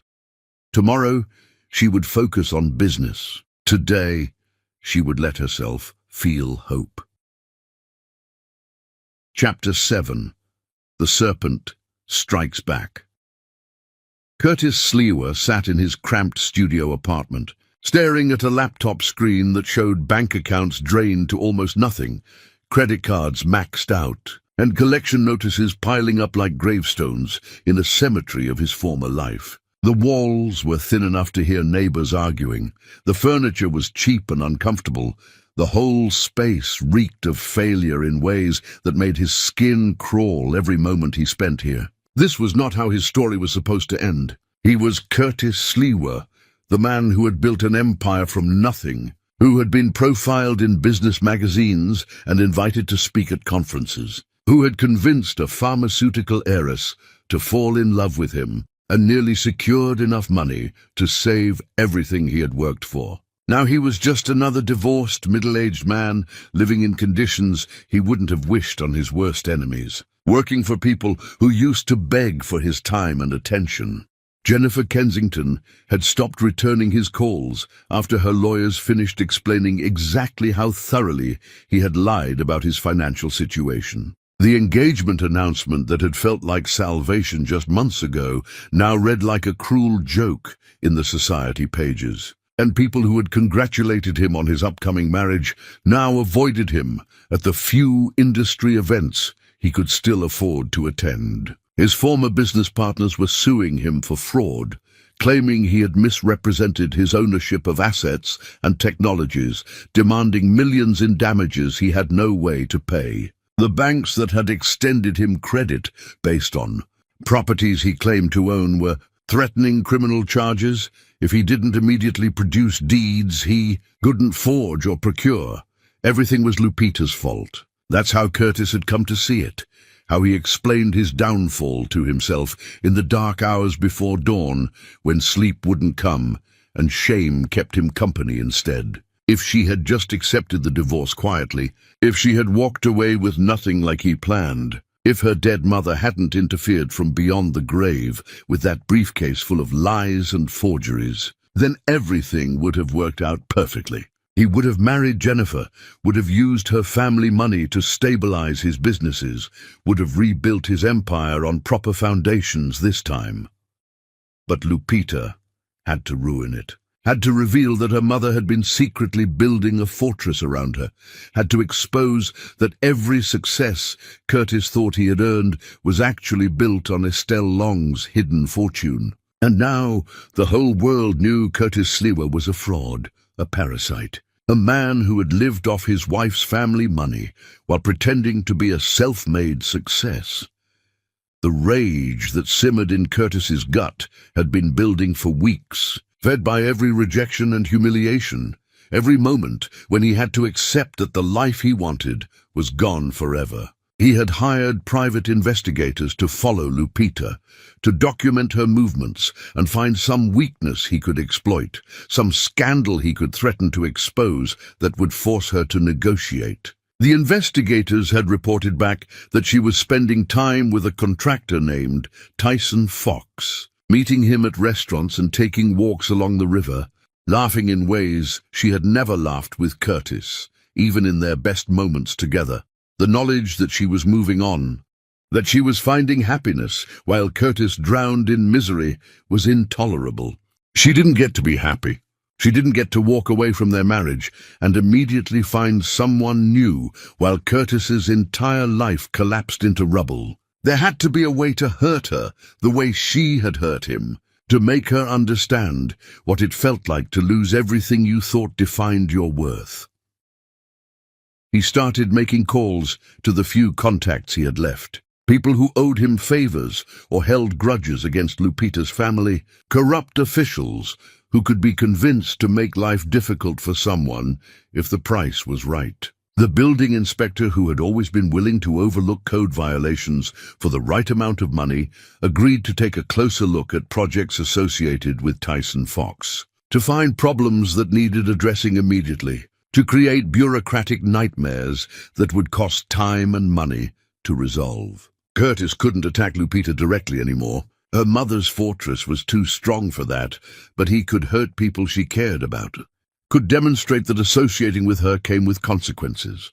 Within days, Tyson's company found itself under intense scrutiny from city inspectors, with violations being cited on projects that had passed inspection just months earlier. Permits were being questioned and delayed. Contractors were receiving calls from anonymous sources warning them about working with someone who might have financial instability issues. Clients were getting nervous and threatening to take their business elsewhere. Curtis watched from a distance as problems multiplied, and he felt something close to satisfaction, knowing that even from his diminished position, he could still cause pain. The damage was real and immediate. Tyson's largest client, a hospital renovation project worth over $2 million, pulled their contract citing concerns about reliability. 2 other clients followed within the week. Tyson's company, which had been thriving, suddenly faced a cash flow crisis that threatened to spiral into bankruptcy if the bleeding didn't stop soon. He composed messages to Lupita that he never sent, drafts that cycled through threats and pleading and accusations, trying to find the right words that would make her understand how completely she had destroyed him. She had been nothing when he met her, just a girl with potential connections and a mother who had money. He had made her into someone, had elevated her social standing, had given her access to a world she never would have entered without him. And this was how she repaid his generosity, by stealing everything and leaving him with nothing but debts and ruined reputation. The final betrayal came when Curtis discovered through his remaining network that Lupita was planning to open a community center using the Riverside building, a project that would be publicly celebrated as a philanthropic gesture honoring her mother's memory. She would be lauded in the press as a generous benefactor helping women in need, would rebuild her public image as someone caring and thoughtful, would erase any suspicion that she had somehow stolen from her ex-husband by positioning herself as a victim who had triumphed over adversity. Curtis couldn't allow it, couldn't let her win so completely while he lost everything. He began planning how to disrupt the project, how to create problems that would be difficult and expensive to solve, how to turn public opinion against Lupita by planting stories with journalists about how she had used legal trickery to steal from her hard-working husband. The stories would be lies, or at least distortions of truth. But Curtis had learned that perception mattered more than reality in the court of public opinion. His phone rang with Jennifer's number, and for a moment Curtis felt hope surge through his chest. Maybe she was calling to reconcile. Maybe her lawyers had been too harsh in their assessment. Maybe she still loved him enough to overlook his mistakes and give him another chance. He answered with voice carefully modulated to sound confident and warm, like everything was fine and he was just waiting for her to realize they belonged together. "Curtis, this is Jennifer's attorney. Ms. Kensington asked me to inform you that if you attempt to contact her again, through any means, we will file for a restraining order. Additionally, we are pursuing a civil suit for emotional distress and fraud related to your misrepresentation of your financial situation. You will be served with papers shortly. Any communication should go through your legal representation. Do not call this number again." The line went dead before Curtis could respond, could explain, could plead his case one more time. Jennifer was gone completely now, not just emotionally but legally, and she was taking more from him through lawsuits that would drag on for years and cost money he didn't have to defend against. Curtis hurled his phone across the room, watching it shatter against the cheap drywall, and he let out a scream of pure rage and frustration that his thin walls couldn't contain. His neighbors would probably complain to the landlord, another small humiliation to add to the growing pile, but he didn't care anymore. Everything was falling apart, and it was all Lupita's fault for not knowing her place, for not accepting what he had decided she deserved, for fighting back instead of quietly disappearing like she was supposed to. He would make her pay. He didn't know how yet, didn't have the resources or connections he once commanded, but he would find a way. Curtis Slewa didn't accept defeat, didn't let women destroy him without consequences, didn't go quietly into the shadows just because some dead woman had spent years building traps. This wasn't over, not by a long shot, and Lupita Long would learn that humiliating Curtis Slewa came with a price that would be extracted one way or another, no matter how long it took or how many innocent people got hurt in the crossfire. He began searching through his contacts again, looking for anyone who might still owe him favors, anyone desperate or corrupt enough to help him hurt the woman who had stolen his future. And in his cramped studio apartment that smelled like failure and rage, Curtis Slewa started planning revenge that would be satisfying even if it was ultimately self-destructive, because if he couldn't have the life he wanted, then Lupita didn't get to have happiness either. Chapter 8. When Protection Becomes War. Lupita learned about Curtis's attacks on Tyson through a tense phone call from Diane Rothford. who had gotten wind of the situation through her network of contacts in city government. Building inspectors were suddenly finding violations on projects that had been completed months ago. Permits were being delayed through bureaucratic red tape that appeared out of nowhere. And Tyson's clients were receiving anonymous warnings about working with a contractor who might have financial instability issues. The campaign was systematic and targeted, designed to damage his reputation and cost him money he would struggle to recover from. "This is Curtis," Diane said, her voice tight with anger that matched what Lupita was feeling. "He's trying to hurt you by destroying someone you care about, counting on you either abandoning Tyson to save him from further damage or spending resources to fight back that would otherwise go toward the community center. It's a strategy designed to hurt you emotionally while also disrupting your plans." Lupita sat in her hotel suite, hands clenched into fists as fury burned through her veins like acid. Curtis had already taken 10 years of her life, had already stolen her trust and manipulated her into isolating herself from everyone who loved her. Now he was trying to destroy Tyson, an innocent man whose only crime was showing basic human kindness to a woman trying to rebuild her life. The audacity of it, the sheer vindictive cruelty, made her want to scream until her voice gave out. "What can we do?" She forced the words through gritted teeth, fighting to stay calm and strategic when every instinct screamed for immediate violent action. "We fight back with everything your mother built." Diane's tone shifted from angry to grimly determined. The inspectors who suddenly developed concerns about Tyson's work. They've been accepting bribes from developers for years, looking the other way on actual safety issues for the right price. I know this because your mother documented their corruption when she was investigating the network of people Curtis used for his schemes. We can expose them, get them investigated by internal affairs, make their lives very difficult very quickly. Do it. Lupita didn't hesitate. Curtis wanted war, thought he could attack people she cared about without consequences. He was about to learn that the empire her mother built wasn't just defensive walls. It was also weapons that could be deployed when necessary. But when Lupita called Tyson to tell him help was coming, his response wasn't what she expected. "I appreciate the thought, Lupita, but I need to handle this myself." His voice was tight, strained in ways she had never heard before. "I can't have you swooping in to save my business every time your ex-husband decides to cause problems. What happens next time? And the time after that? Do I just become another thing you need to manage and protect?" "That's not what this is," she protested, but even as she said it, she wondered if he was right. Was she trying to help, or was she trying to control the situation the way Curtis had controlled everything in their marriage? "I lost the hospital contract today," Tyson continued, and she could hear exhaustion and frustration bleeding through. $2 million gone because someone made a phone call suggesting I might not finish the job.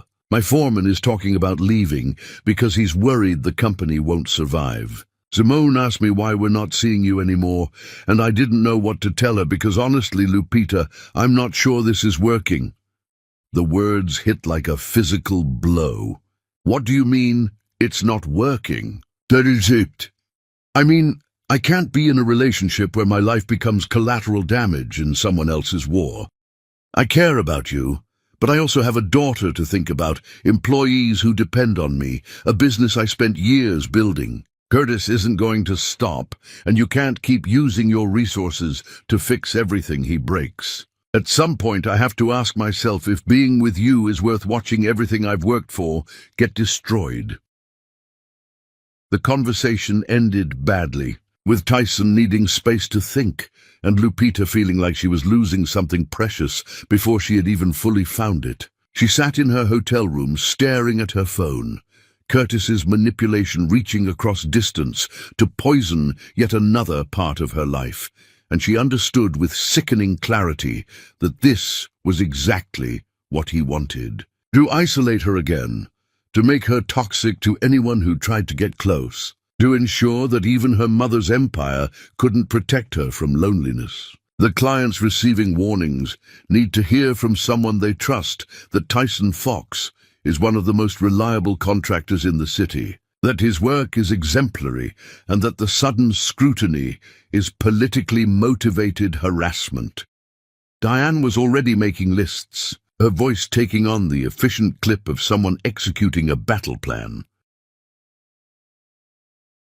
Nods, I'll reach out personally to everyone on his client list, use my reputation to vouch for him. Anyone who continues spreading Curtis's lies will find themselves cut off from opportunities in commercial development across the region.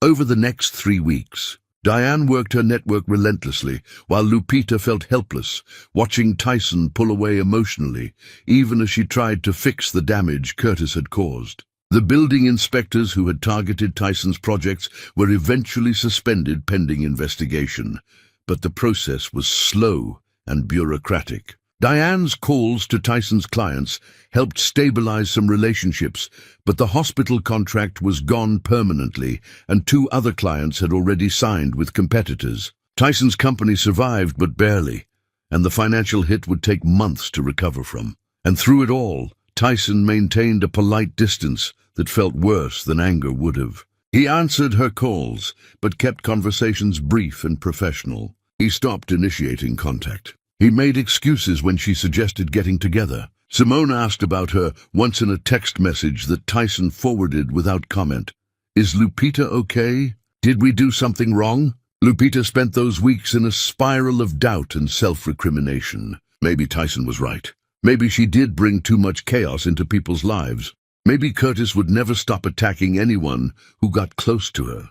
Maybe she should have just stayed alone, building her community center and honoring her mother's legacy without dragging innocent people into the wreckage of her failed marriage. When Curtis's ability to cause immediate damage finally diminished as the corrupt officials were removed from their positions, Lupita felt no sense of victory. Tyson's company had been wounded. Their relationship had fractured, and she had learned that having resources to fight back didn't mean winning came without cost.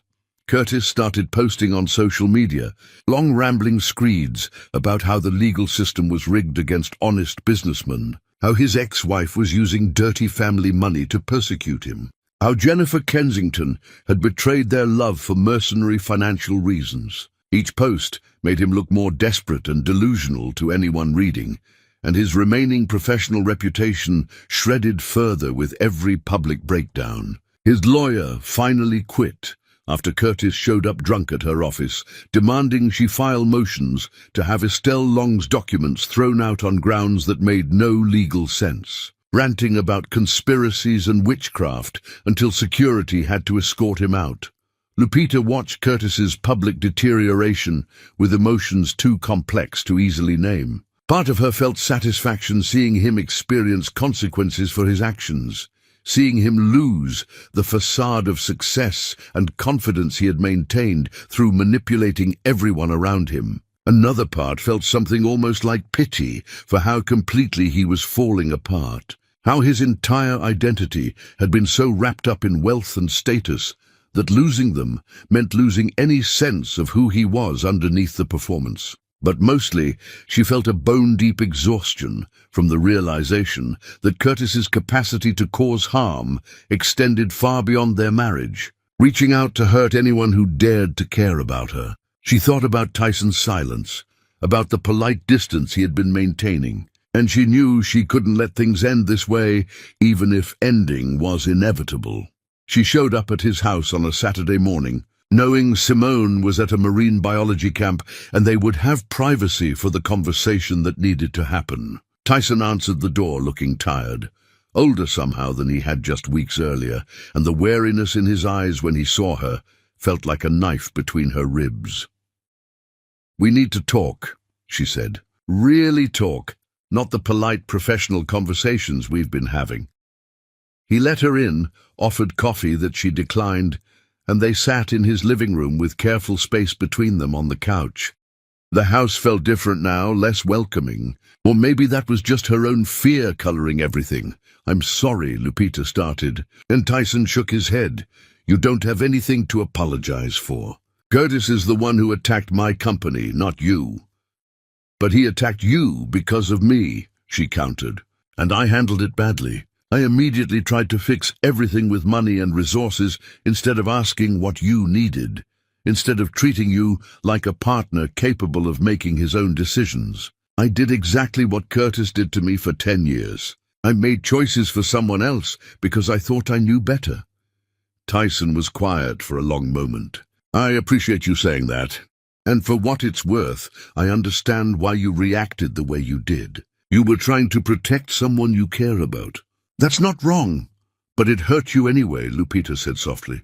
And the way you pulled away these past weeks, I thought maybe you had decided I wasn't worth the trouble. That maybe you were done with all the drama that comes with being connected to me. I thought about it, Tyson admitted, and the honesty stung even though she had asked for it. I sat with Simone one night after she asked about you, and I thought about what it would mean to keep building this relationship. Curtis isn't going to stop being a problem just because we want him to. He's going to keep finding ways to lash out, keep trying to hurt you by hurting people around you. And I have to think about whether I can handle that, whether it's fair to Simone to bring that kind of chaos into her life.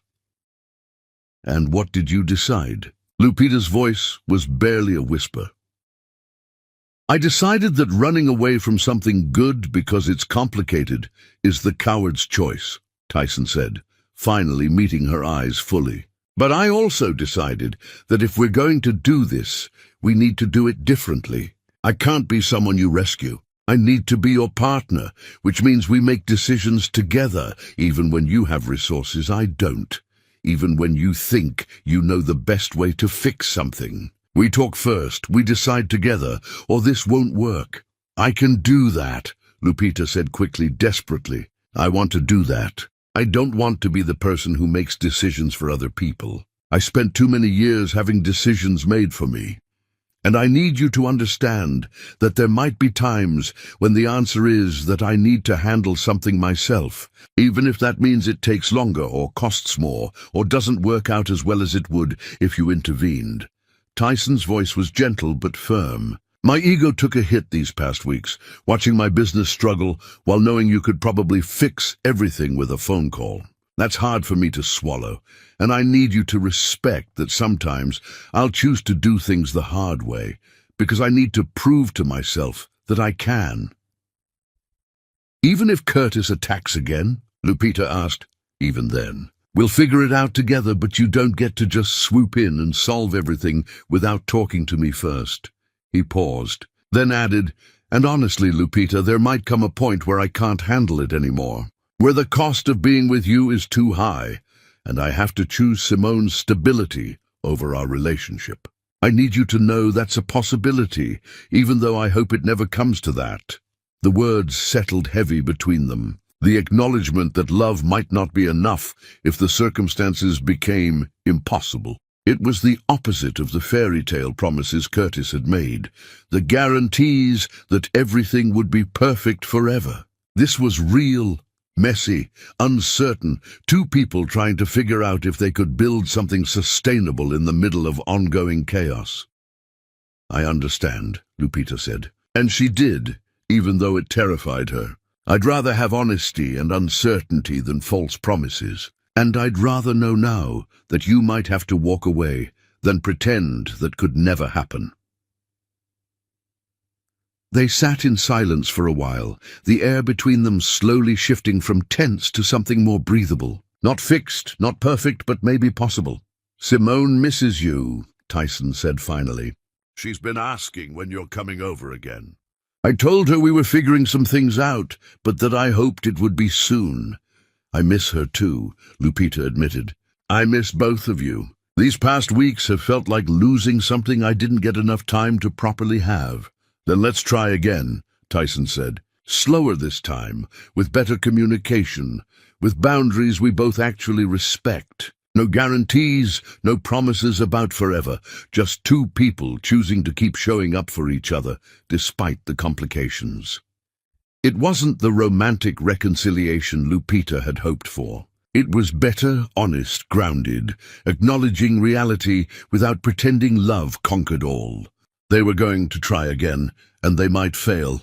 And that uncertainty was both terrifying and somehow more trustworthy than any certainty Curtis had ever offered. Tyson had handled the whole situation with more complexity than Lupita had expected. When she called to warn him about Curtis's attacks and offer resources to fight back, his initial frustration had been difficult to hear. His doubts about their relationship had shaken her to the core. But after their honest conversation, after they had acknowledged the mess they were navigating together, something had shifted. They were rebuilding trust slowly, carefully, with more honesty than comfort. "I'm still working through my feelings about how everything went down," he told her during one of their careful conversations as they tried to find their way back to each other. "Part of me is grateful that you had the resources to help. Another part resents needing help at all. And a third part is just tired of thinking about Curtis Sliwa and wants to focus on us without his shadow always looming. I don't have it all figured out yet." The admission made her cry, tears streaming down her face because Curtis had never acknowledged his own confusion or uncertainty. "I don't have it figured out either," she said through tears. "I'm terrified of repeating patterns from my marriage with Curtis. I'm terrified of making you feel small the way he made me feel. I'm terrified that I'm too damaged to have a healthy relationship. I don't know how to do this." "Then we figure it out together," Tyson said, echoing what he had told her before.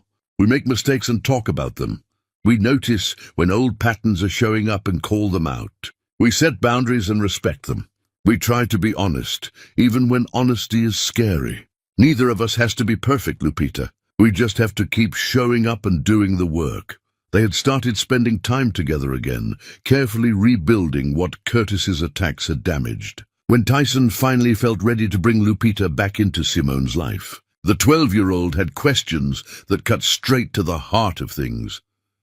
"Dad said you guys had to work through some complicated stuff," Simone said during their first meal together after the weeks of distance. "He wouldn't tell me what exactly, but I could tell he was sad when you weren't around. Are you going to disappear again?"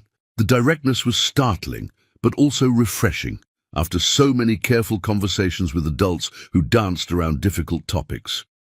"I hope not," Lupita answered honestly. "Your dad and I are trying to figure out how to be together in a way that's healthy for both of us, and that means sometimes we need space to think about things. But I'm not planning to disappear. I care about both of you too much for that." Simone studied her with the assessing gaze Lupita remembered from their first meeting. "Okay, but if you hurt him again, I'm going to be really mad at you. He deserves someone who's not going to mess with his head." "You're absolutely right," Lupita said, taking the warning seriously. "And I'm trying my best not to mess with anyone's head, including my own. But I might make mistakes because I'm still learning how to be in a relationship that's actually healthy. When that happens, I hope you'll tell me if you notice." Simone had seemed satisfied with that answer, then launched into her octopus intelligence explanations with the same enthusiasm as before, and Lupita felt something in her chest unclench slightly. They were finding their way back, messily and imperfectly, but with more honesty than any relationship Lupita had experienced before.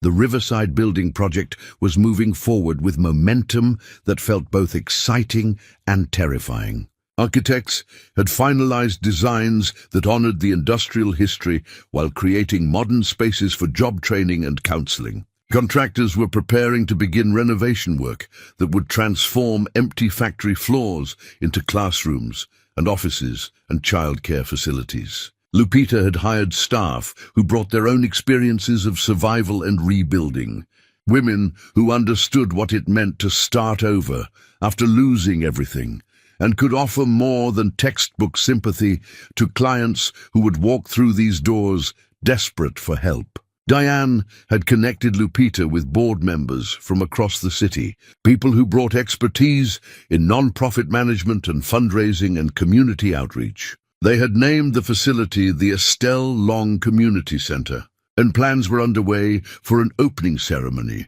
that would celebrate her mother's legacy while announcing a new resource for women who needed support. Howard Mitchell's attended meetings with quiet satisfaction, watching Lupita transform from uncertain client to confident leader, making decisions about budgets and hiring and program development. "Your mother would be so proud," he told her after one particularly successful board meeting.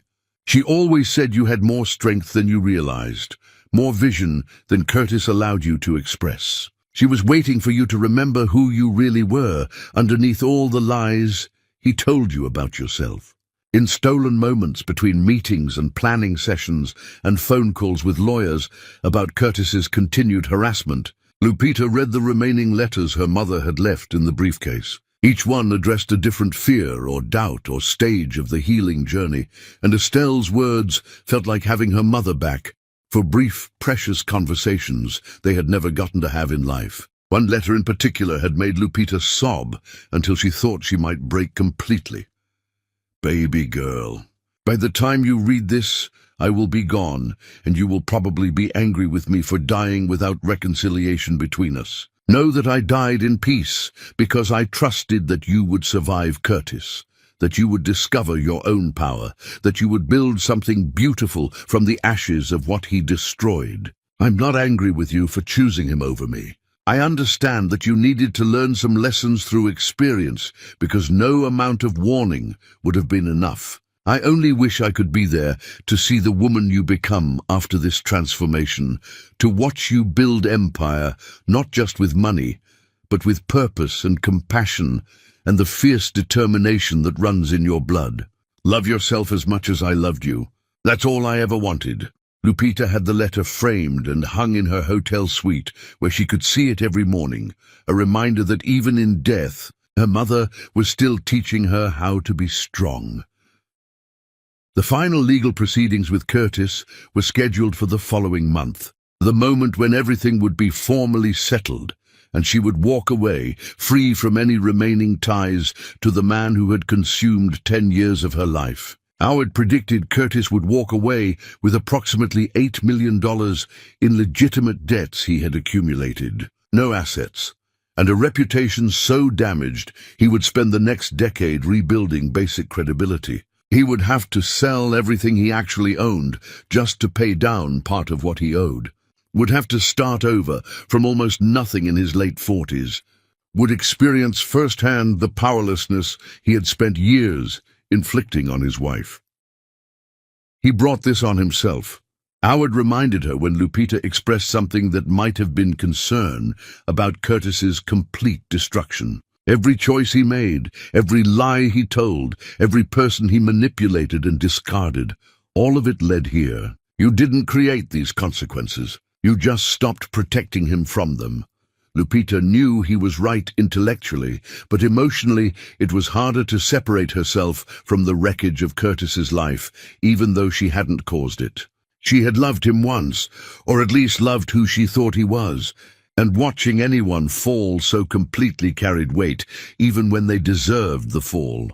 But she was learning to let go of responsibility for Curtis's choices and consequences, learning to focus on building something positive rather than dwelling on what had been destroyed, learning that the best revenge wasn't causing Curtis pain, but creating a life so full of purpose and joy that his presence became irrelevant rather than central. The woman she was becoming felt both familiar and brand new, someone who carried echoes of the girl she had been before Curtis, but was shaped by everything she had survived. Stronger, wiser, more careful about where she placed her trust, but not hardened beyond the ability to love deeply when someone proved themselves worthy. And as she stood in the riverside building, watching construction crews begin the transformation her mother had envisioned, Lupita understood that the empire Estelle built was never really about money or properties or investments. It was about giving her daughter the tools to build whatever life she wanted, free from anyone who would try to make her smaller than she was meant to be. The Queen was rising, and her crown was forged from lessons learned the hard way. Chapter 9. The final confrontation. The cold December morning felt appropriate for endings. The sky grey and heavy with clouds that threatened snow but hadn't yet delivered. Lupita was at the Riverside building meeting with architects and community organizers when security radioed that Curtis Sliwa was forcing his way past the entrance, pushing through the doors despite being told he wasn't authorized to be on the property. Her first instinct was to leave through a back exit, to avoid confrontation and let security handle removing him. But something in her had changed over the past months. She was done running from Curtis, done letting him dictate her movements through fear or avoidance. "Tell security to let him in, but stay close," she said into the radio, her voice steady despite her racing heart. "I'll meet him on the factory floor." The architects and organizers looked concerned, but followed her instructions, moving to the second level where they could observe but give space for what was clearly going to be a private confrontation. Tyson was supposed to join the meeting later, but Lupita texted him to come now. Not because she needed protection, but because she wanted him present, wanted Curtis to see that she had moved on, that his power over her had ended completely. Curtis appeared through the entrance like a ghost of the man he used to be, his clothes wrinkled and cheap, his face gaunt with stress that had carved lines into his features and hollowed out his cheeks. His eyes carried wildness that might have frightened her a year ago, but now just looked desperate and pathetic, the thrashing of someone drowning who had finally realized no rescue was coming. Lupita. Her name came out broken, barely recognizable as language. "We need to talk. This has all gone too far, and we need to figure out how to fix it before everything falls apart completely." Everything already fell apart, Curtis. Months ago, you just didn't notice because you were too busy planning your new life with Jennifer to care about the debris you were leaving behind. Her voice was calm, factual, empty of the emotion he had probably expected. Tyson arrived through the side entrance, moving to stand beside Lupita, not in front of her. His presence a statement that she had support but didn't need rescue. Curtis looked at him with naked hatred, seeing in Tyson everything he had failed to be, genuine, honest. Someone who made Lupita feel valued rather than used. "This is your fault," Curtis said, and the words tumbled out in a rush of accusations and self-pity. "Everything I built, everything I achieved, you took it all because you couldn't handle me finding someone who actually understood ambition. Your mother poisoned your mind against me from the beginning, planted lies and paranoid delusions, and you were too weak to think for yourself. I loved you, Lupita. I gave you everything, and this is how you repay me, by destroying my life, by taking another man before our divorce was even finalized." Tyson tensed beside her, and she felt him preparing to step forward, to defend her against Curtis's twisted version of reality. But she put a hand on his arm to stop him, because this was her confrontation, her moment to say things that needed saying before she could truly move forward. "You never loved me." The words came out clear and final, carrying through the cavernous space like a bell announcing truth. "You loved what you thought you could take from me, what I represented for your ambitions. You saw a young woman whose mother had resources and connections, and you saw a tool you could use to build your empire. Every success you celebrated was built on a foundation my mother constructed to protect me from exactly what you turned out to be." Curtis opened his mouth to argue, but Lupita continued, her voice growing stronger with each sentence. "You spent 10 years systematically destroying my confidence, making me doubt my own mind and my own worth, convincing me that I was lucky you stayed despite my inadequacies. You isolated me from everyone who loved me, made me believe my mother was the enemy when she was the only one seeing clearly. You manipulated me into signing papers I didn't understand, used my trust as a weapon against me, treated me like an obstacle to be managed rather than a partner to be valued." "I had to sell everything," Curtis interrupted, his voice cracking with genuine anguish. "My cars, My watches, my art, everything that proved I was someone who mattered. I'm living in a studio apartment where I can hear my neighbors fighting through walls so thin they might as well not exist. I'm working for a company I used to compete against, taking orders from men who used to beg for my attention. Jennifer won't even speak to me. My business partners are suing me. My reputation is destroyed beyond any hope of recovery. I have nothing left, Lupita, nothing. And you're standing here in a building you own, planning projects with money you inherited, holding hands with some contractor like I never existed, like our marriage meant nothing. The entitlement in his words was staggering. The belief that his suffering was somehow her responsibility to prevent or alleviate. He genuinely seemed to think she should feel guilty about his consequences, should be grateful that he was still paying attention to her after everything he had put her through. Tyson finally spoke, his voice calm, but carrying weight that came from building things that lasted, rather than constructing facades that crumbled. She doesn't owe you comfort for the pain you caused yourself. She doesn't owe you forgiveness you haven't earned, and probably never will. And she definitely doesn't owe you a second of her time or attention while you perform this pathetic show of victimhood. You had a woman who loved you completely, who would have stood beside you through anything real, who gave you everything she was for 10 years. You threw that away for money and status and your own ego. Now you get to live with that choice. Now you get to be the man you actually are instead of the illusion you constructed. So no, Curtis, you don't get her sympathy. You don't get her guilt. You don't get her at all anymore. That ship sailed when you laughed at her pain. Curtis looked at Tyson with pure hatred, his hands clenching into fists at his sides. And for a moment, Lupita thought he might actually try to start a physical fight. But even in his desperation, Curtis understood that violence would only make things worse, would give them grounds for restraining orders and assault charges that would bury him even deeper. You don't get to rewrite history, Lupita said, drawing Curtis's attention back to her. You don't get to pretend you were a loving husband whose wife betrayed him. The truth is, in documents and recordings and testimony from people who watched you manipulate and gaslight me for a decade, the truth is that every asset you claimed as your success actually belonged to the woman you were discarding like trash. The truth is that you are facing consequences you earned through your own choices, and those consequences have nothing to do with me, except that I finally stopped protecting you from them. I did love you. Curtis's voice dropped to something almost vulnerable, tears streaming down his face that might have been genuine, or might have been one final manipulation. In my way, I loved you. I just didn't know how to love someone more than I loved success and status and the feeling of being important. And by the time I figured out the difference, by the time I understood what I was throwing away, it was too late. I'm sorry, Lupita.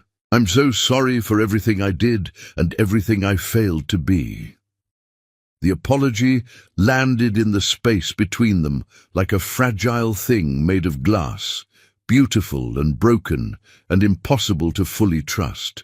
Lupita looked at the man who had been her husband, who had shared her bed and her life and her dreams for 10 years, and she felt nothing. Not anger, not pity, not love, not even hate. Just emptiness where he used to live in her heart. A space that was slowly filling with other things, but would never belong to Curtis Sliwa again. I hope you find a way to rebuild your life, she said finally, and she meant it with the distant compassion of someone who had moved beyond personal investment. I hope you learn something from losing everything, that you become a better person than you were. But that journey is yours to make, and I'm not part of it anymore. Security is going to escort you out now, and if you ever approach me again, if you ever try to contact me or anyone I care about, I will file for a restraining order and press charges for harassment. You don't exist in my life anymore, Curtis. You're just a lesson I learned about who not to trust. The security team moved in, professional and efficient, and Curtis allowed himself to be led toward the exit. But he turned back one last time, his face wet with tears and twisted with emotions too complex to easily name. I did love you, he said again. And maybe it was true, in whatever broken way he understood love. I just loved the wrong things more.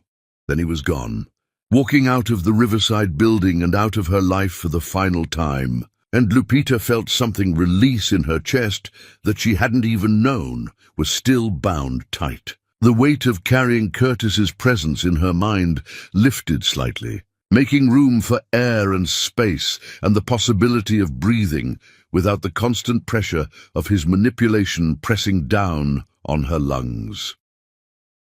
Tyson wrapped his arm around her shoulders, and she leaned into his warmth, letting herself be supported without feeling weak for needing support. The architects and organizers came down from the second level, their faces showing concern and respect for what they had witnessed, understanding that they had seen the end of a story that had nearly destroyed her.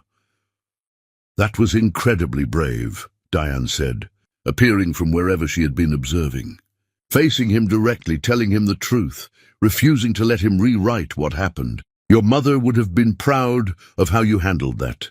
Lupita wasn't sure she felt brave. She felt exhausted, wrung out, like she had just climbed a mountain only to discover another peak waiting beyond. But she had done it, had faced Curtis Slewer one final time and walked away still standing, still whole, still herself despite everything he had tried to take from her. "Can we get back to work?" she asked, her voice steady again. "We have a community center to build, and I'm done letting Curtis Slewer steal any more of my time or energy." And as the group returned to discussions of construction timelines and program development, as Tyson's hand found hers and squeezed gently, as the winter sun finally broke through clouds to illuminate the factory floor with light that felt like blessing, Lupita understood that this was what closure looked like. Not dramatic or cathartic or perfectly satisfying, just the quiet determination to keep building forward despite the wreckage left behind.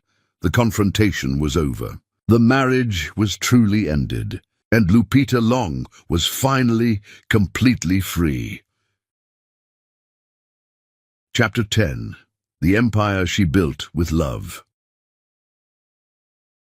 The spring morning arrived warm and bright, the kind of weather that felt like the universe approving of new beginnings. Lupita stood at the entrance to the Estelle Long Community Center, watching people arrive for the opening ceremony, her heart full of emotions too complex to name. The Riverside building had been transformed into something that honored its industrial past, while creating spaces designed for healing and growth. Brick walls restored to their original beauty, massive windows letting in floods of natural light, modern additions integrated seamlessly with historic architecture. Nearly 2 years had passed since the divorce papers were signed, years that felt both impossibly long and startlingly brief.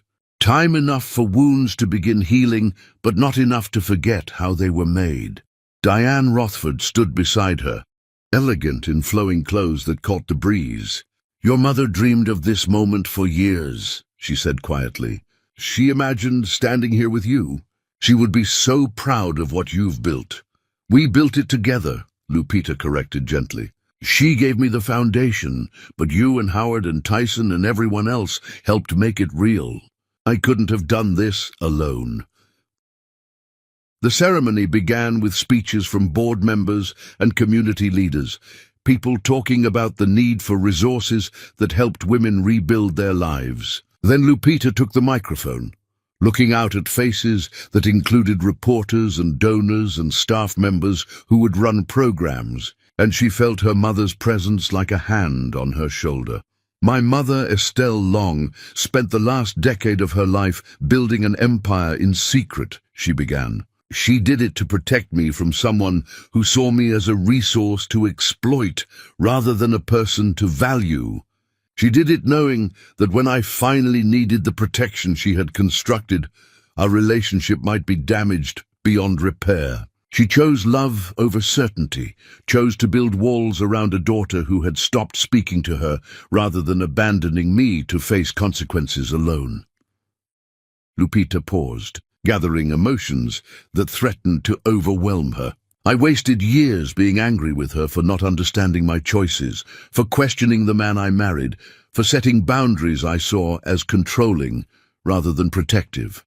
I thought she was the enemy keeping me from happiness, when really she was the only one seeing clearly. And she loved me enough to let me learn hard lessons while ensuring those lessons wouldn't destroy me completely. The crowd was silent, attentive. This center exists because my mother understood that women need more than good intentions. They need practical resources, job training, legal support, childcare, mental health counseling, and a community of people who understand what they're going through. The programs we're offering are designed to give women tools and power and choices. She gestured toward the building. Every woman who walks through these doors will be treated with dignity regardless of her circumstances. We won't judge how she got here.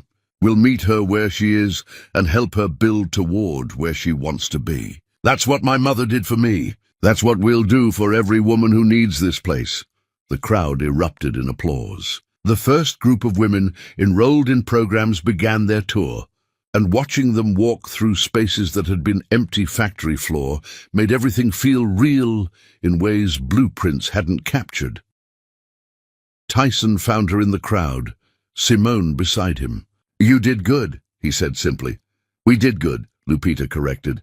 Simone tugged on her sleeve. "Can I show my marine biology teacher what you built? She's always talking about women in science needing role models. This place absolutely counts," Lupita assured her. "Bring your teacher anytime." Howard Mitchell's appeared through the crowd. Estelle would be dancing if she could see this. "You honored her legacy better than she could have hoped." "I wish she could be here," Lupita said. "She is here," Howard assured her. "In every brick restored, every program designed to help women find their power." The months since the confrontation had passed in blur of construction deadlines and staff hiring. The legal proceedings had concluded as Howard predicted, with Curtis walking away, buried in debt. He had taken a job managing logistics, work that paid bills, but offered none of the status he had built his identity around. Lupita heard updates occasionally, suggesting Curtis was slowly rebuilding a smaller life. Jennifer Kensington had settled her lawsuit, then made a substantial donation to the center with a note, "Thank you for the warning I didn't know I needed." Lupita had moved out of the hotel, purchasing a historic house near the river. Tyson had helped with the renovation, and gradually his presence had become permanent, though it hadn't been smooth. They still argued sometimes about decisions, still had moments when old patterns surfaced. There were nights when Tyson worked late because business was recovering from Curtis's attacks, when financial stress made him withdrawn. There were mornings when Lupita woke panicking about repeating mistakes. But they kept working on it, kept showing up for difficult conversations, kept choosing each other even when it was hard. They hadn't formally married, comfortable with ambiguity after their previous marriages. The rings they wore were statements of commitment without legal entanglement. Simone had become something like a daughter, a fierce, smart young woman who taught Lupita about octopuses while asking questions that showed wisdom beyond years. As the ceremony concluded, Lupita found a quiet moment on the rooftop garden.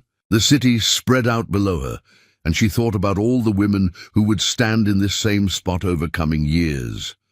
Her phone buzzed. I saw the news coverage. "It looks like an incredible accomplishment." "I hope you're happy, Lupita, Curtis." She read it twice, surprised it didn't trigger anger, just distant acknowledgement. She didn't respond, simply deleted it. He didn't get to be part of her story anymore. Tyson appeared with coffee. "Simone wants to know if we can adopt a dog," Lupita laughed. "A dog feels like exactly the kind of normal family decision I never thought I'd get to make." They stood together, watching the sun begin its descent, and Lupita felt something settle in her chest that she recognized as contentment.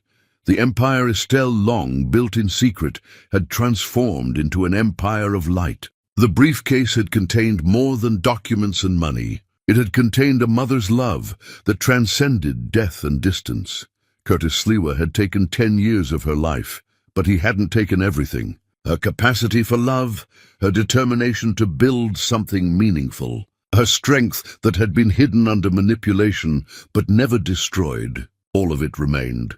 She thought about the plaque in the center's entrance hall. To every woman who has been told she is too much or not enough, you are exactly right as you are. Your strength doesn't require permission. Build your empire, love fiercely, protect yourself wisely, and never let anyone convince you that their comfort matters more than your truth. Welcome home. The words were for every woman who would walk through those doors, but they were also for Lupita herself. The empire she never knew she had inherited became the empire she built with purpose and love. And standing on that rooftop, Lupita Long understood that she had finally become the queen her mother always knew she would be. Not because of wealth or properties, but because she had survived betrayal and discovered that strength was something she carried inside. The crown was hers, and she wore it with grace earned through every hard lesson, every moment of doubt, every choice to keep building forward. This was just the beginning, and the future was hers to write.